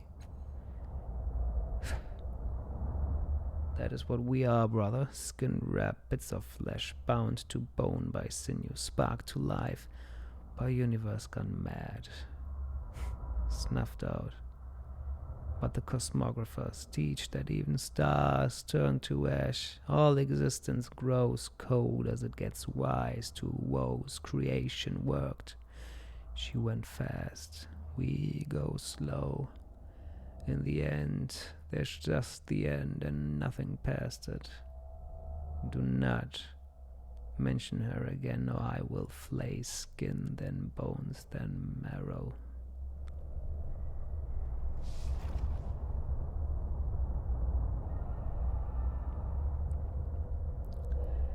How did you come here? You do not, brother, for all you think you do.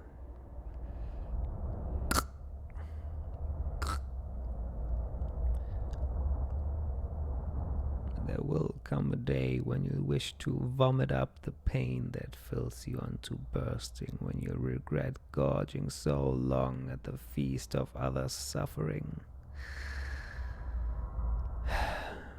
But you will not have me to blame on that day.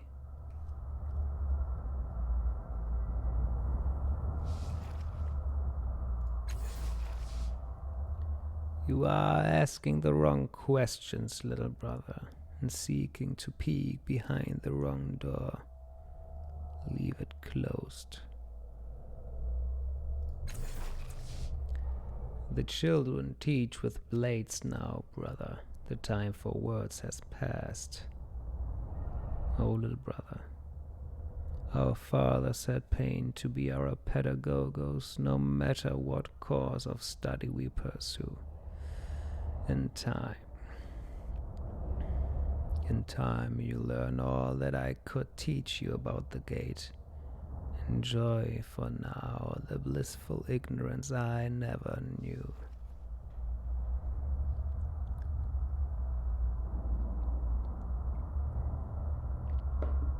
Aye.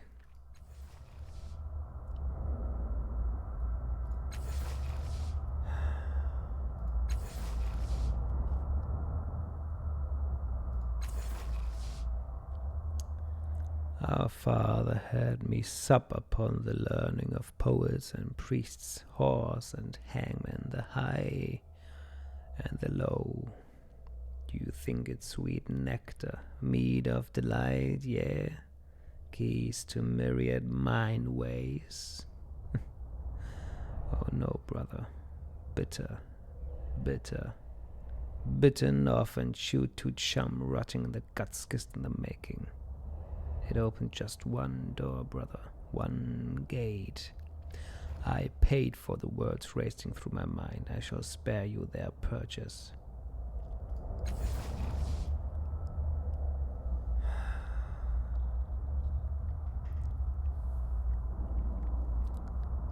This is your Marecaster, isn't it? Updated my journal. Locked, little brother, not broken.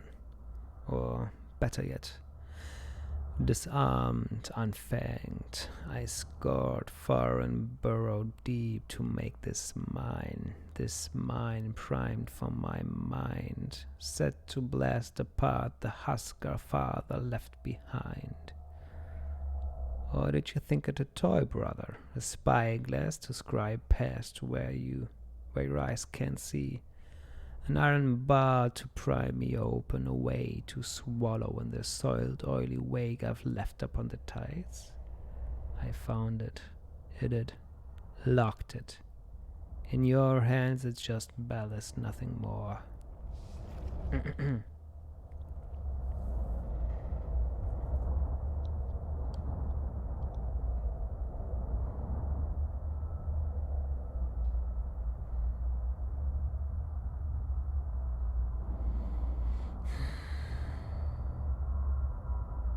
You wanted it found.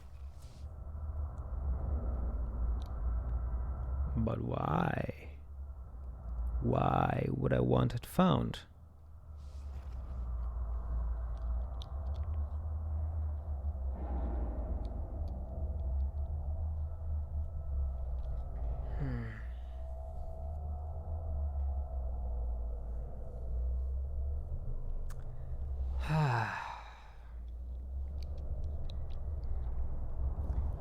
He doesn't seem to want help.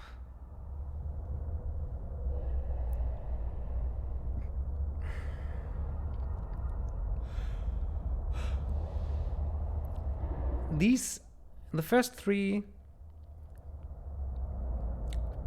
I have the 1, 2, 3, 4, 5.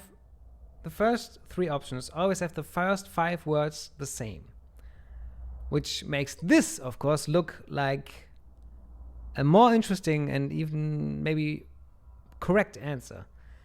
But I don't want to play like that. So what will I tell him? Why did you hide it, Inifere? I don't think he wants others to understand, because then they would suffer as much as he would. Okay. I don't know if he wants help. I think, if anything, he would want to be destroyed. Because they took him, the children of the Endless Gate, and he never signed up for this. Father made us in defiance of death, brother. And he wrote that in our blood, with our blood. We'll spurn death to the last, until at last the hunter runs us down and finds us gnawing at our limbs, like beasts in a trap. I can bear the taste, little brother. I've eaten worse.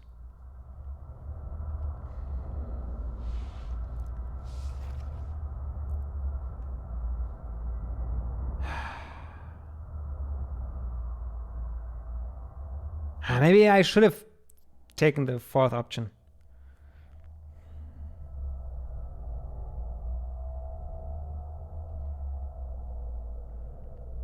Let me help you. Help.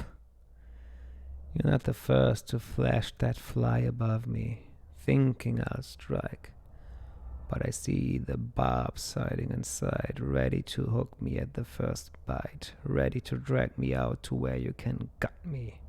Grope about inside me, grabble and gobble what you want of me. No, little brother, I'll stay down in the muck, and that bauble will stay safe in its luck.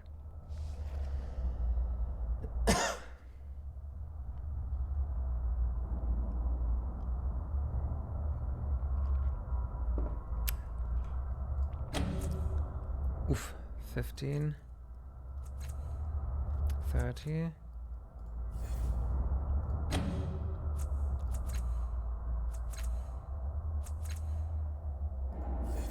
Okay, persuasion from Tibia.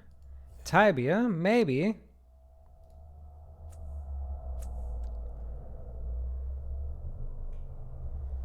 That's the thing I need right now. The charm paste. Yeah. Let's... Oh, because I sacrificed the anchors. Well, still. Let's use the charm paste, because otherwise I will never use it.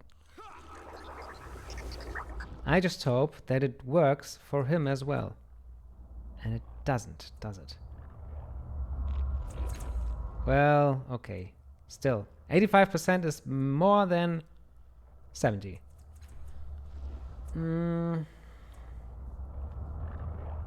I gave it to Tibia specifically so that he can use it. Dang.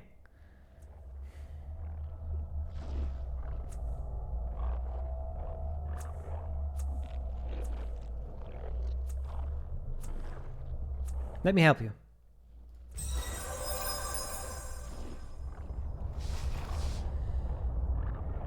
Inifere stares at you, and you watch as tiny capillaries burst in his eyes, red wounds in the already bloodshot whites. His raw lips form half-made words that go unspoken. Each hand scrapes the other, raising pink ridges like dunes in the sunset. At last he nods, and takes the marecaster in his hands, twisting and turning it. Without his eyes ever leaving yours, he hands it back. Have it. Have it all. Darkness comes, not quite over you so much as out of you, as if your eyes were rolling back and staring into the black recesses behind them, into the blacker morass of your mind and into something blackest of all beyond that. You feel it in your marrow, your fingertips, your gut. A stab of reflective pain, an electric sensitivity, an upheaval of unwholesome chime. You're remembering a memory of a moment you never lived, a memory awash in self-loathing. Then the darkness becomes absolute. The Marecaster, I don't think I've... Oh, no, I remember that vividly. In every direction, all is grey. A dreary sky above the calm sea on which you float. The air is wet and lukewarm like the water below. The only sound is the wind's susurrus, so faint as to raise no waves, weightless and alone. You're not deprived of sensations, but relieved of them. For a moment, you bask in something like rapture, a purely physical bliss that belongs to this body, not to you. Then it's gone, replaced with a rush of terror and rage and violation. Go away! Your mind screams at you, without your will, against your will. Your body convulses. You are no longer floating effortlessly. You are thrashing desperately, trying and not trying to drown.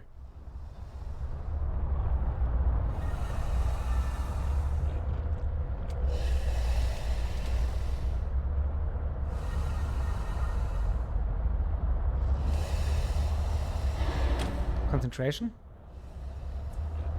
Yeah? Okay. For a moment, you have control of your body and mind. You sink your claws deep and no thrashing will shake you loose entirely.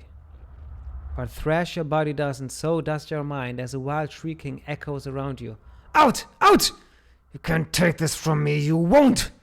It's Inifere, only seized by a wild terror he never showed in the flesh. He's getting drowned? Your body, his body. The flesh that now houses you both twists spastically in the water. Inifere doesn't seem to be trying to drown, but caught up in his struggle against you and panicked by your presence, he doesn't seem to be able to swim or float either. Why is his mind still here? This never happened before. No, this never happened before. Oh, out, you can't take this from me. That's us. He's talking to us. Okay, we are in the past, in Inifere's past, in his memory, fighting against him.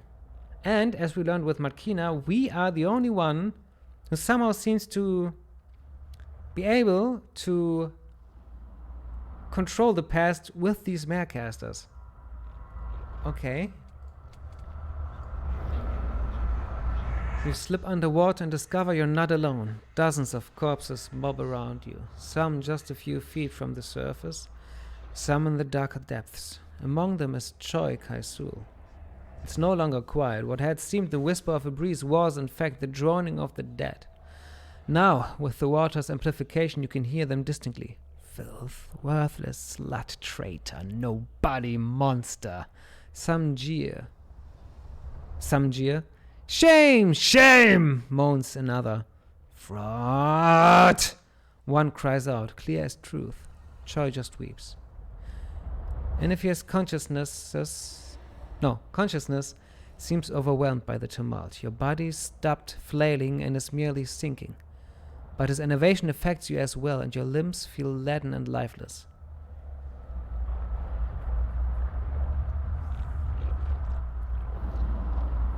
Oh, damn. Okay. Pee break for that. Pee right back? I don't know what we should do. I don't know. See you in a minute.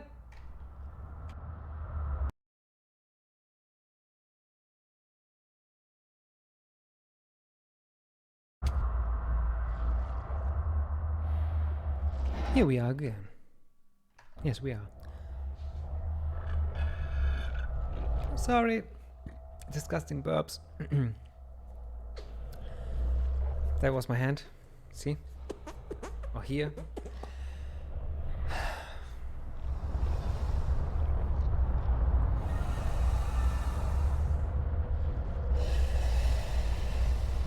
Our limbs feel leaden and lifeless. So that means maybe we can't swim upwards. Maybe we should swim towards Choi.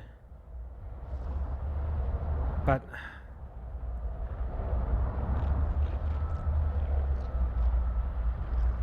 Choi is a corpse, so why should we go there?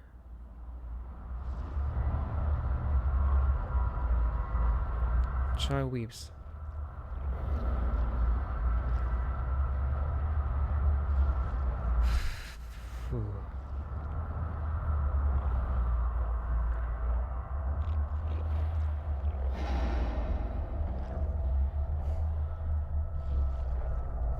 Snap out of it, we're going to drown. I mean, we are fighting against Inifere, aren't we? So maybe we shouldn't try to snap him out of it. Instead, we should try to swim upwards towards the surface. Oh. Okay, this we could help him. This is curiosity, and this would kill him. Let's swim upwards. Let's try to... I wonder what happens then. Every stroke is a struggle. This body is already weaker than the one to which you've become accustomed, and it barks at your commands like a spent Anine. Inifere is not working against you, but his will sits between your thoughts and the body's actions. Consciousness may weigh nothing, but his is dragging you down all the same. Helplessly, you gulp for air and swallow only piss-warm water. You fight harder, but lose even more ground. The weak light of the world above is already fading. As you sink deeper into the dismal sea, you can make out the shadow of something below the corpses. Something huge and ancient and awful. All teeth and hunger, which needs no words to convey how small and mean and meaningless you are. Loathing wells up, not from below, but from within. Your flesh and mind resonate with that overpowering will, and your body trembles. A single massive eye opens, and in a glance assays your entire self. You realize for the first time that you are naked. You see your spindly limbs and sallow, pockmarked skin, your unsexed, withered, worthless body. and you are ashamed.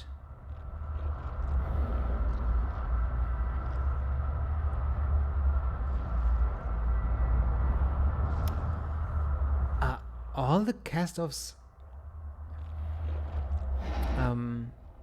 Do none of them have genitalia? Or is it only Inifere here in this instant? Well, that's a discussion for another time. And then everything's gone. And there's nothing but the liminal darkness between dream and reality. Life and death. Madness and reason.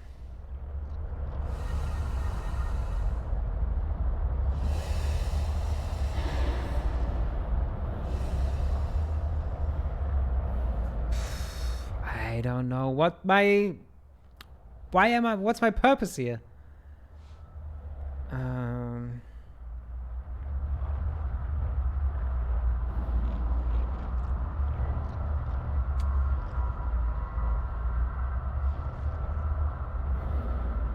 Does wake up mean let's snap out of it and get back to our cast-off self, or let's get out of it in here?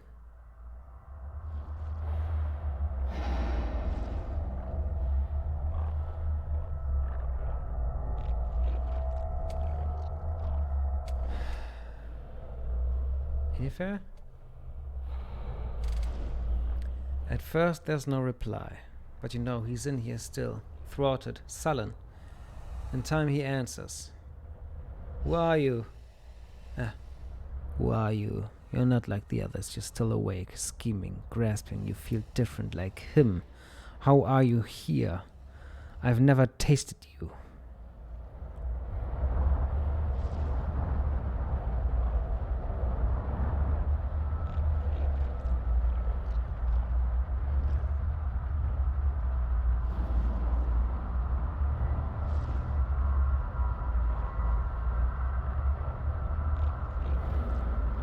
Is this how the memories look like for the Dendra Uhur of the people that they ate? I've never tasted you. That's why there are so many dead people here. And that's why, I mean, he's not drowning really, is he? It's his place, I think. He pauses briefly in his demands and you feel his consciousness brush against yours. Who are you? For all his frantic questioning, your brother is not yet the madman you met beyond the gate. His mind may be cracked, but it is not shattered.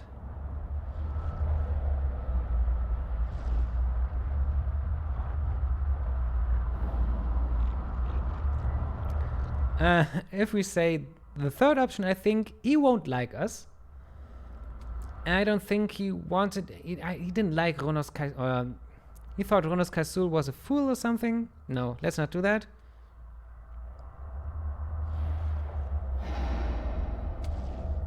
And this is what I think I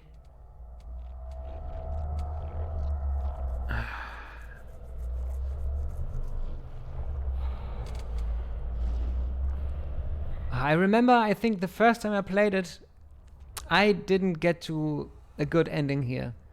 And I feel I'm making the same choices that I did then.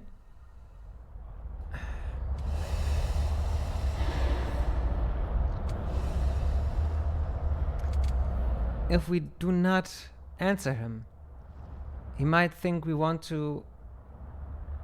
But if we do answer him, maybe he doesn't like cast-offs.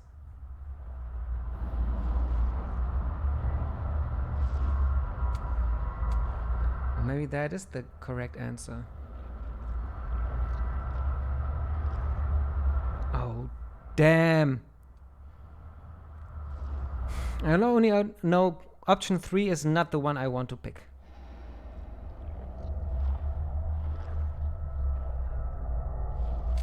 I'm a cast-off. Let's be honest to him.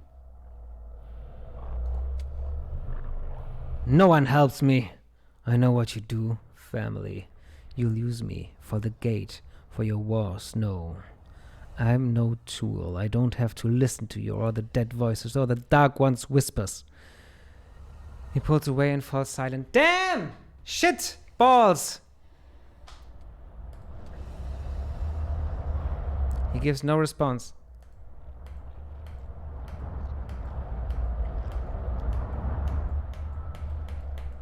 Fuck! Shit! Shit, fuck!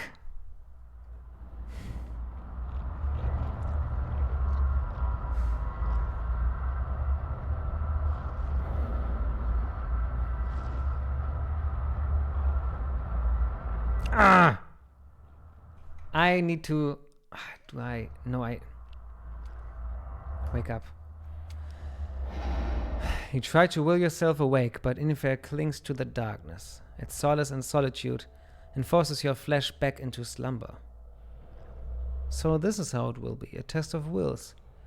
But for all his resistance, Inifere's consciousness soon retreats into the darkness of your mind, whimpering, giving way. It seems he has little stomach for battle.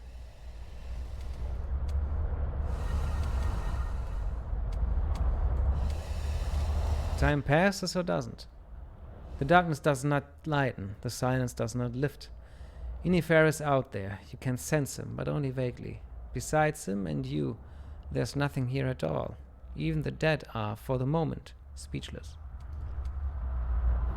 Nothing changes. You are between moments and Inifere's patience appears infinite.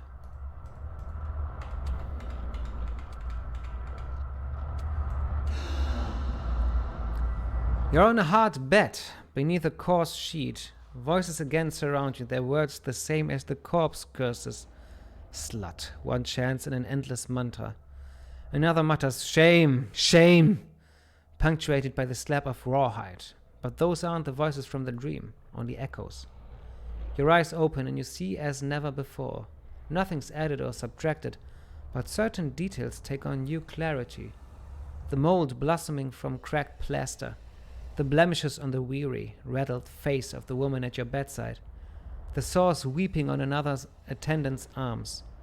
You're not just in Inifere's body, you're in his misery. The Master has spoken! The Master has awoken! The woman cries.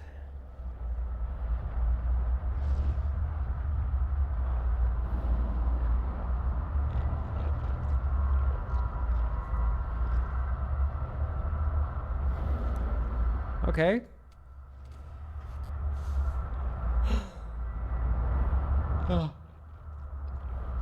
After we've done that, let's do that again to see if we can change anything in this Marecaster. But let's stick to the options we did here. She faces the others. Let us give thanks! They kneel and she turns back to you, eyes gleaming with the pleasure of power. Ooh. Master, thank you for redeeming us in our suffering, for revealing how, by receiving the world's cruelty, we may escape the world's bondage. Her humility is cheap and hollow, but the others are deaf to the hypocrisy. They murmur their thanks. Marcysa. Inifere sighs her name, and you're stabbed with his feelings for her. Contempt and craving alloyed into something harder and sharper than love. So this is the woman who served as Ronos' guide. Something else nags at you, but before you can grasp it, Inifere realizes you're still in his mind and howls, out!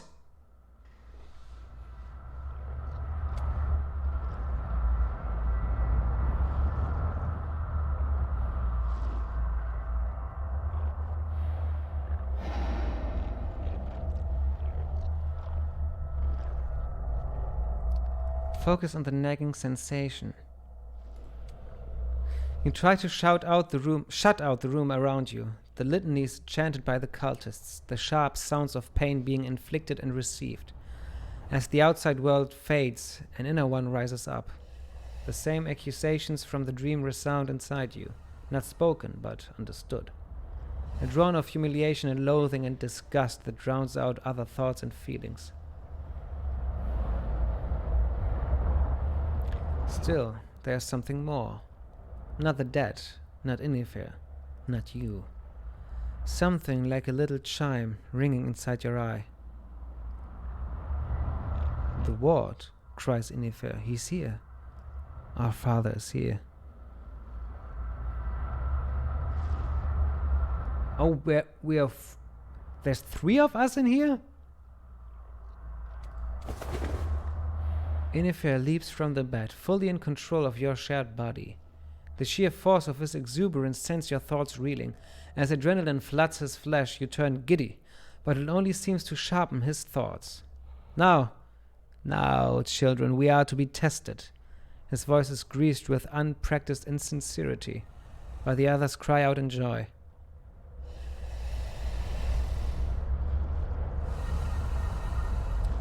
Now comes one who would steal the keys to the gate and twist the rising path of suffering into a downward spiral. Ooh, nice 9-inch Nails album.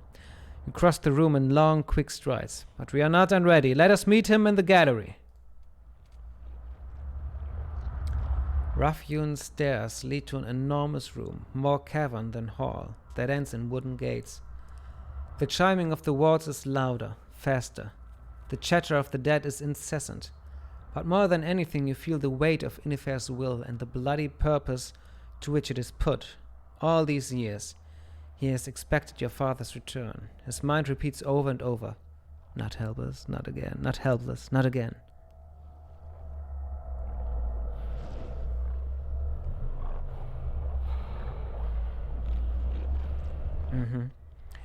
You know what he knows, that under the floor there are Numenera, that hidden in cracks and crevices are ciphers. You see what he sees, the faithful girding themselves for battle. This is not a homecoming, it's an ambush.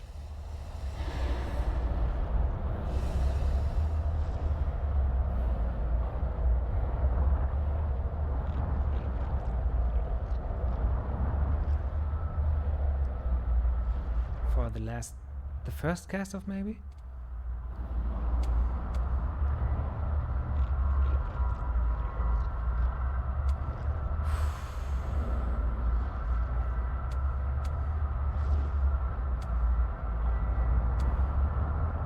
I want to talk to him. No, Inifere decrees, I have traced his thoughts from the scars in my mind. I have heard his words from dead lips. He has no more to teach.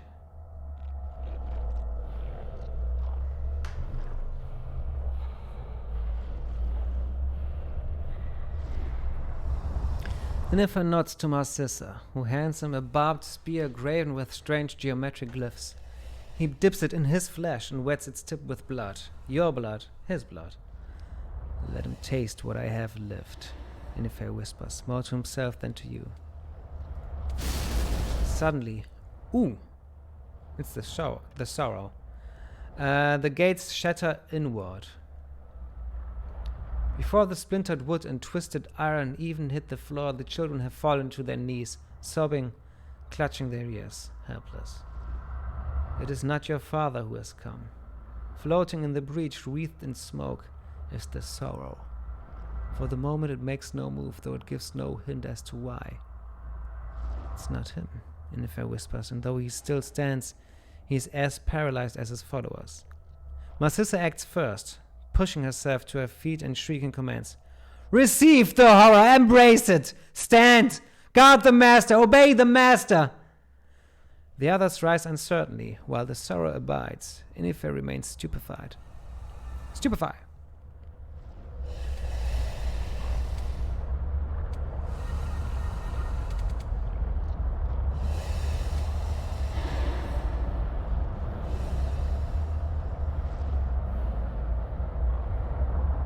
I don't think the traps will work.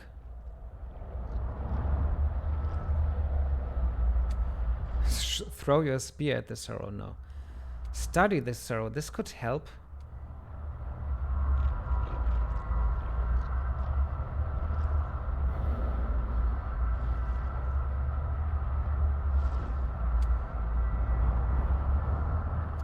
One or two. It's the sorrow. For a moment, Inifere gives no reply. Then, his voice choked and shrill with terror, he says simply, Run, hide, we must escape, we. A form of progress in the face of annihilation. The sorrow remains unmoving within the breach in the gateway, and makes no gesture, issues no demands. It is waiting for something, or looking for something, or pondering. There is no way to judge what passes within its mind, if it even has more than mere instinct. You feel the tides washing around you, stirred up by the sorrow's arrival, but here in Inifere's body, in his mind, you have no means to turn them to your advantage. Study it. It is an object that defies scrutiny. You are certain it's the same thing you faced before, but it's different. And not just in subtle ways. Its texture and even anatomy seem altered. And indeed, they continue altering before your eyes. But exactly how it is changing, you cannot say. Just as you cannot manage to wrap your mind around its contours. The more you look at it, the more your head aches. No, not your head. Something else. Something more fundamental. Whatever it is inside you that caused the tides and answers them, that is where the pain is. At last you break your gaze, unable to maintain it any longer. The smoke around the sorrow churns, and its alien gaze sweeps across the room with a predator's contempt for kine, but without a predator's hunger. Its patience, like its resolve, is inexhaustible and almost indifferent. The children cower at it as its gaze passes over them, and some cry out, "Master, save us!" But Inifere is gone, hidden somewhere in the recesses of your mind, as indifferent to their terror as he was to their praise.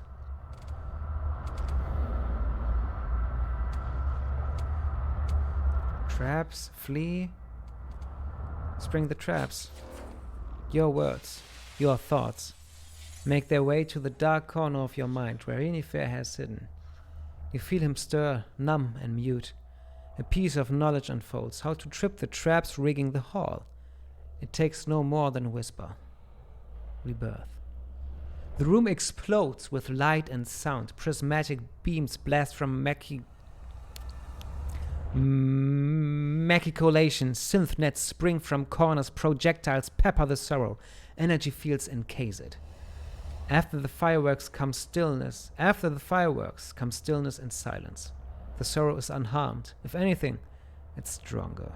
Wings unfurl, arms stretch, fields shatter, nets sunder, and myriad darts fall free from its body. Worthless. A dead voice whispers, "Vain idiot." The sorrow sweeps forward into the hallway, moving so fast you can hardly track it. It swaddles one of the children in its shifting limbs, and when it releases him, he is simply snuffed out, not dead, but gone. The sorrow pauses above its kill and seems to read the room again, seeking without finding, but implacable as ever.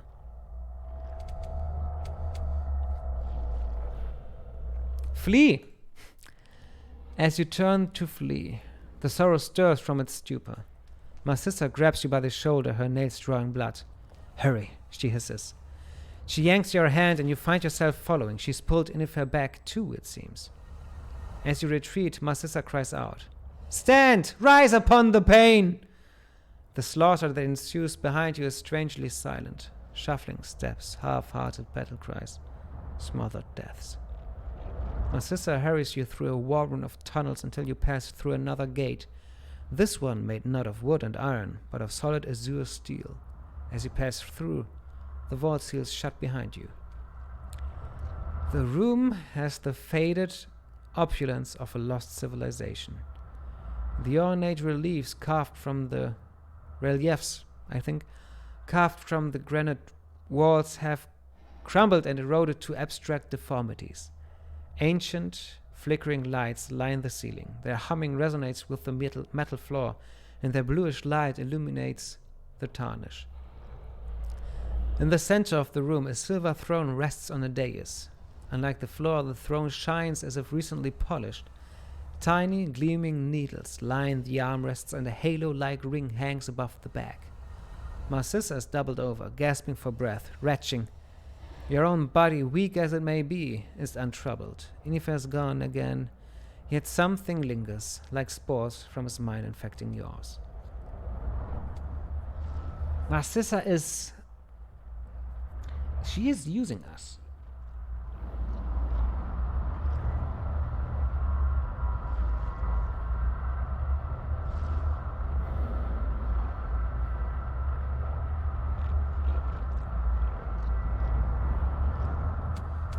Give me Choi.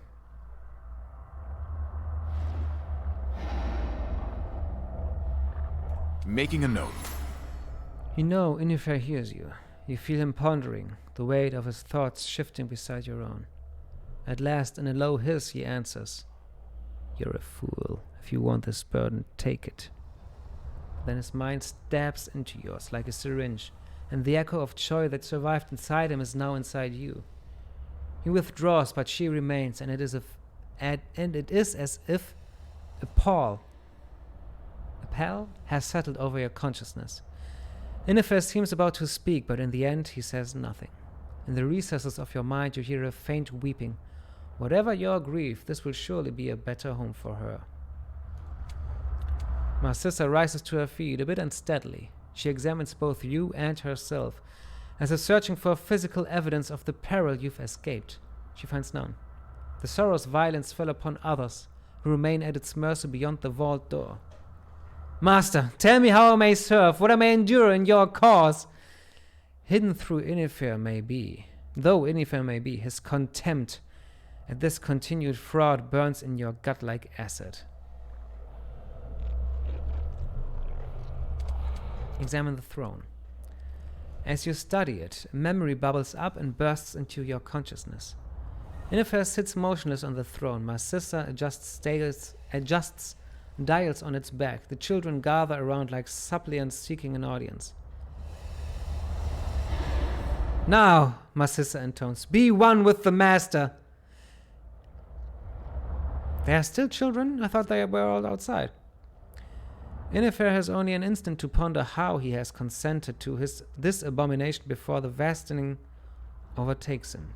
The children wail, writhe, soil themselves, vomit. One staggers to her feet and drags a dagger across her throat. Another gouges out his eyes. They are hearing the voices, feeling the loathing that has festered inside Inifere. It's more than mortals can bear. It's sublime. As memory ends, his shame lingers. I only said examine the throne, not sit on it. No, that, as I studied, that was the memory. Oh, I understand. Okay. And that's why children are gathered around. Okay, I understand now. I get it.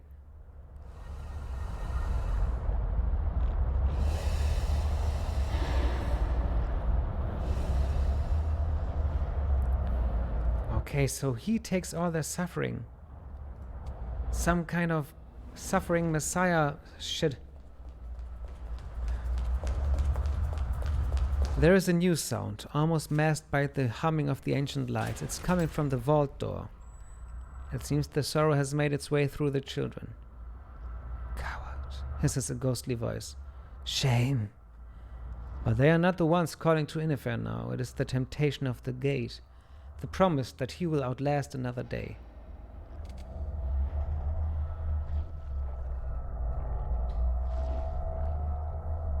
Inifere?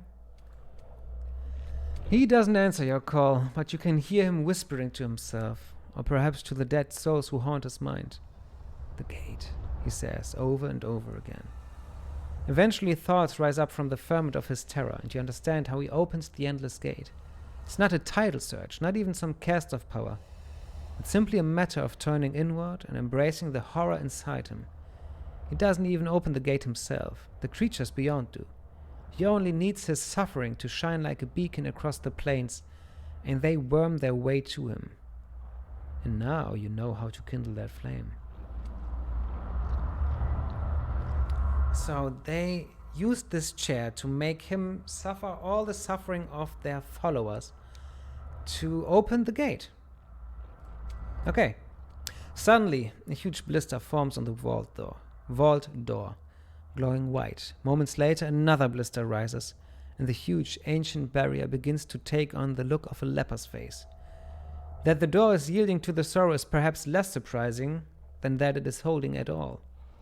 Indeed, it seems that the barrier has some life in it still. Despite its disfigurement, there are not yet any signs of structural failure.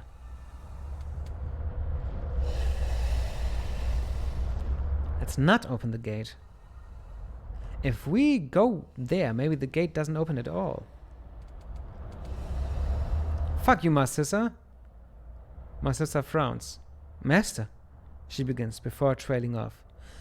She stares intently, perhaps reading Inifere as easily as he read her. Eventually, she shakes her head. You're wrong. There is something I've believed in all this time. If I could help you find some good in all your suffering, proof that it gave hope to others, meaning to others, if I could lighten your burden even a gram, then... We've all suffered, Inifere. There must be something good born from it, even if only a noble lie.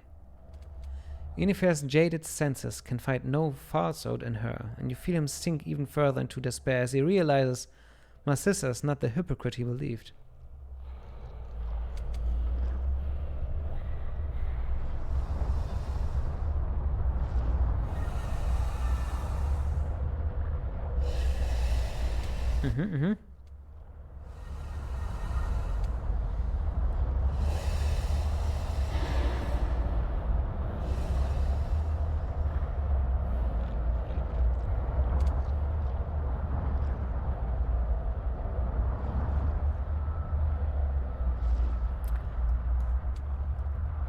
Marcysa is speechless, her sagging face sags farther.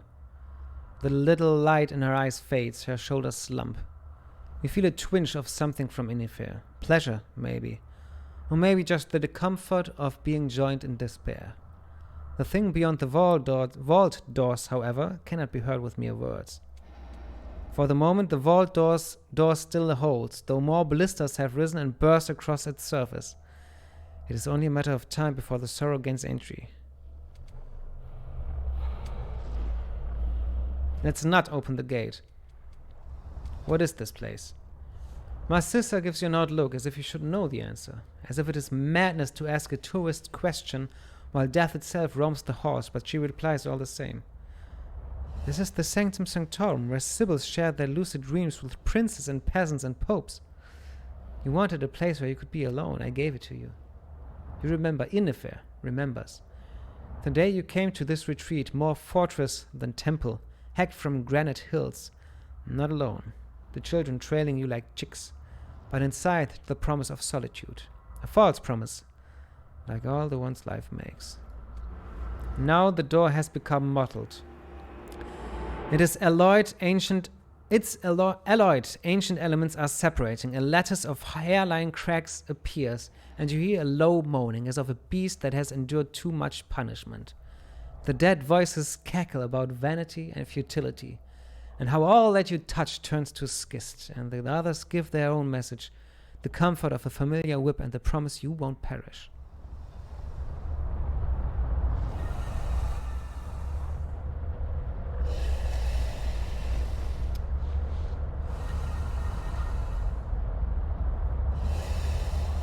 Let's face the sorrow.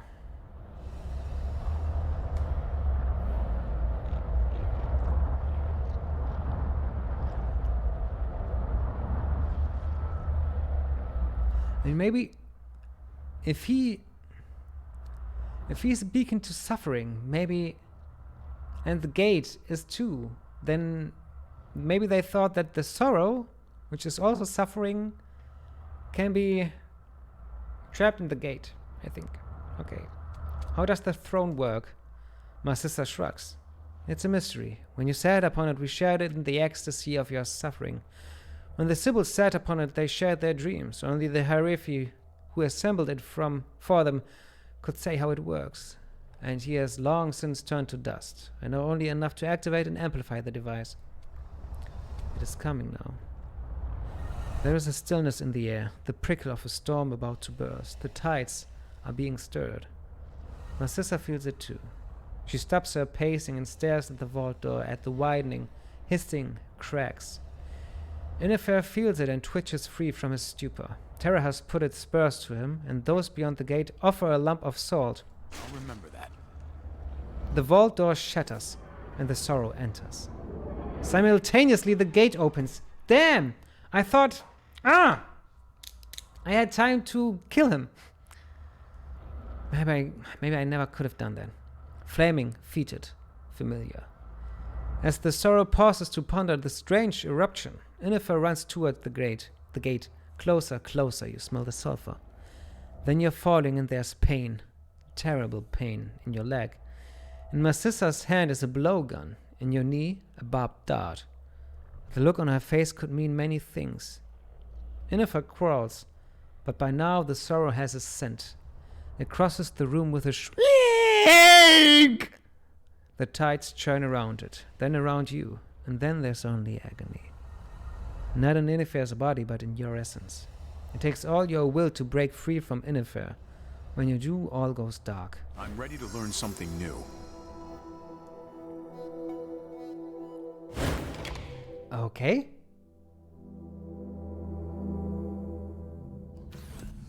I need to talk to you.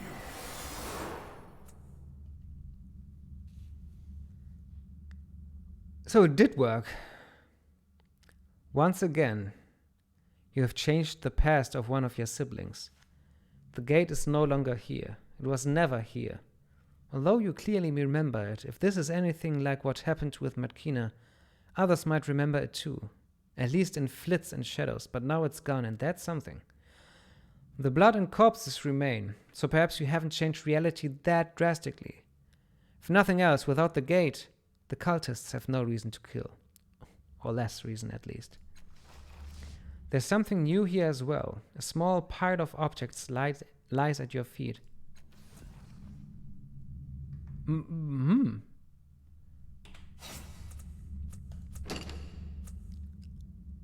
Let's save it after the gate. And now let's load Kiyatawa again, just to see. We won't play through all of that, and I won't read anything out aloud, but I just want to see what could I have, what could I have done differently? Yeah,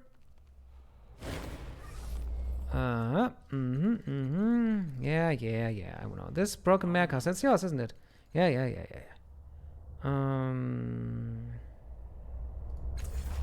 Just let's see. You want it?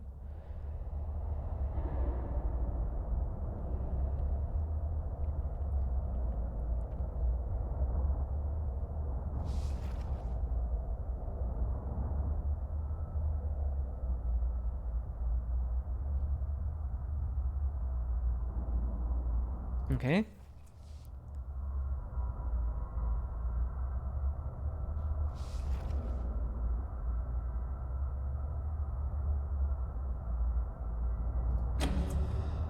Okay, you there. Yeah, good. So I could have given it to him and he would have gone away. Okay.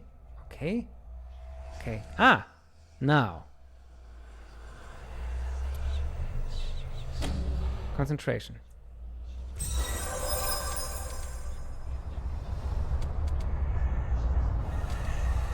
Snap out of it.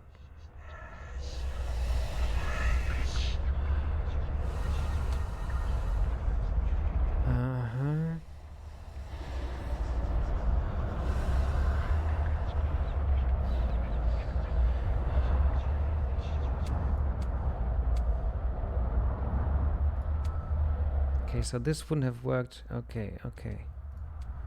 I'm not a cast-off. I am...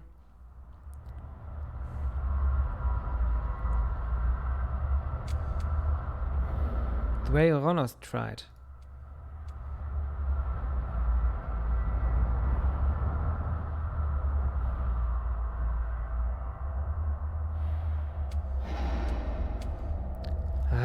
Okay, wake up.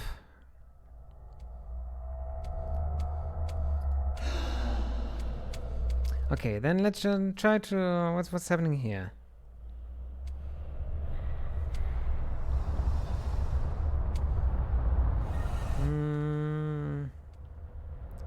Anamnesis.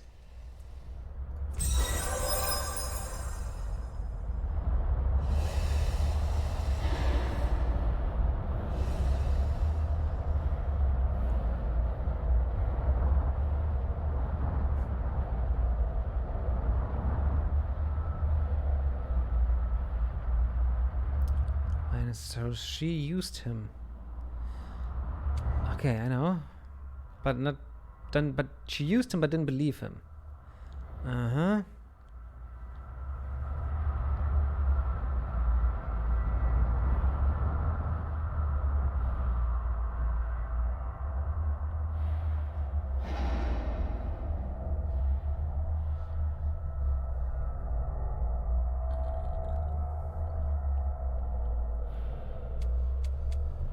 Let's get Father in here.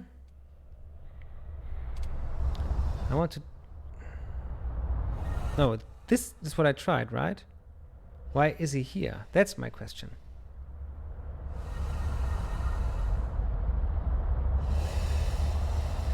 Right?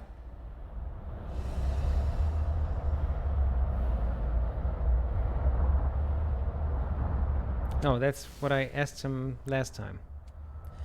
Okay. The bad thing is I cannot go out of here. Face the sorrow. I mean, I can't get into the menu.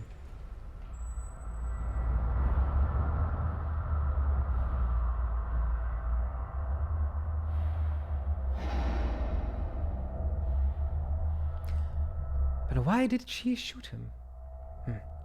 I think we will find that out next time, because Marcysa seems to be... She just stood right there.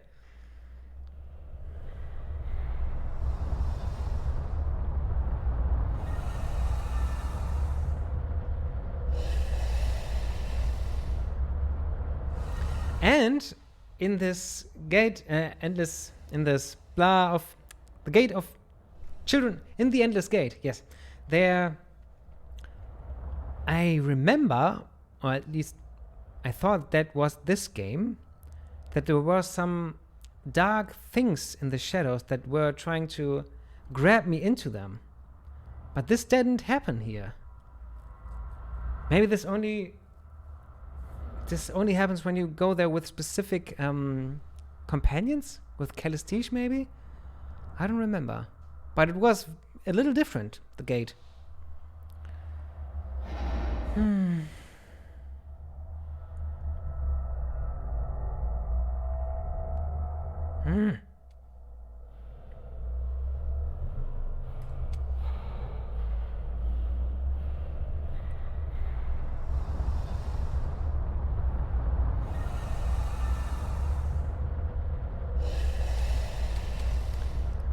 Okay.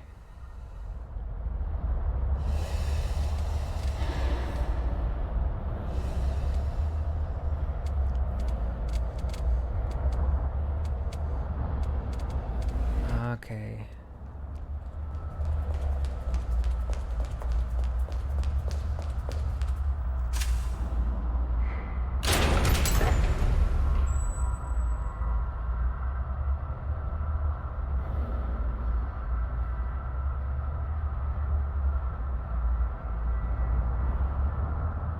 What?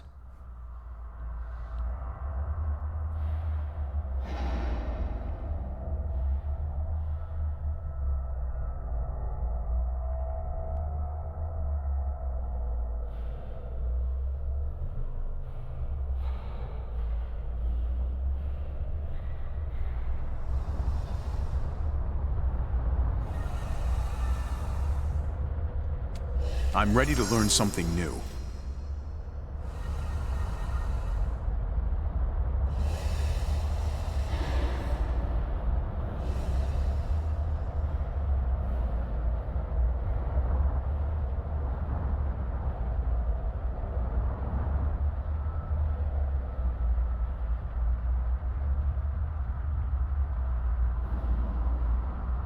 I think this sorrow, maybe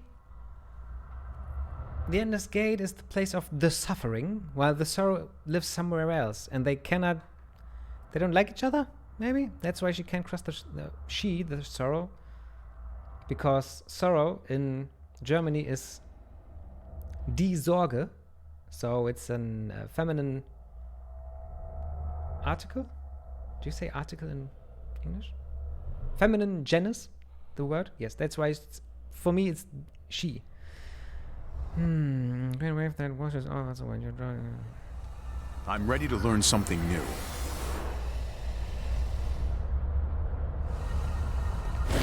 And there he still is.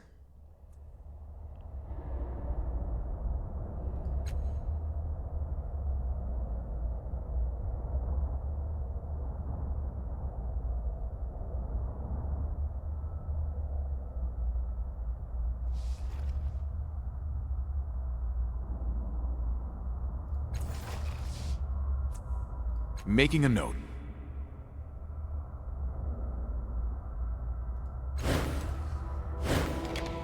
Okay, same outcome, of course.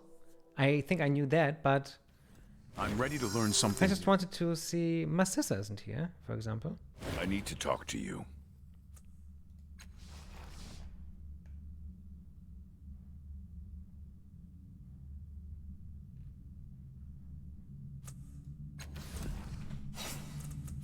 Okay. One last thing I wanted, because I think I clicked the wrong option here. In Ronos Cai'sul that he would help, but this will be now even faster than the last second try. Okay, the previous, not the last. Yeah, it's yours, isn't it? You want it, huh? You want it.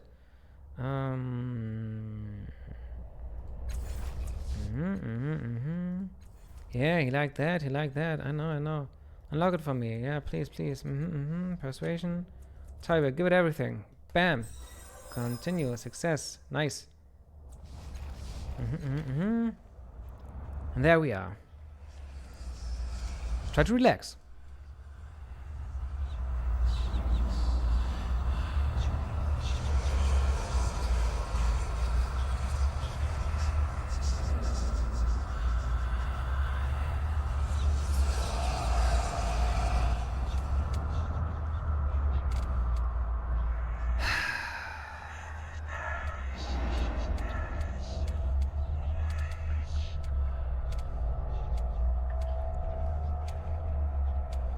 Why was Choi Cai'sul here?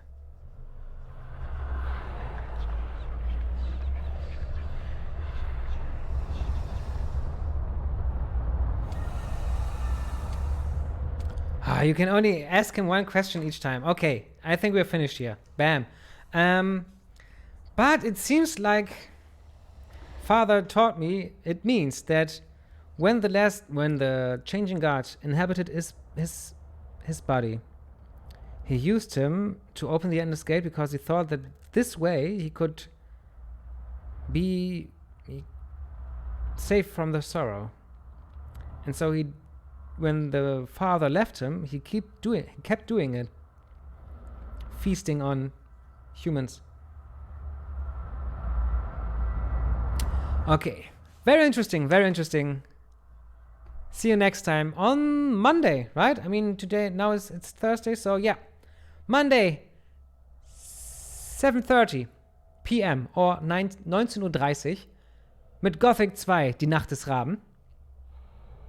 Ja, bis dann.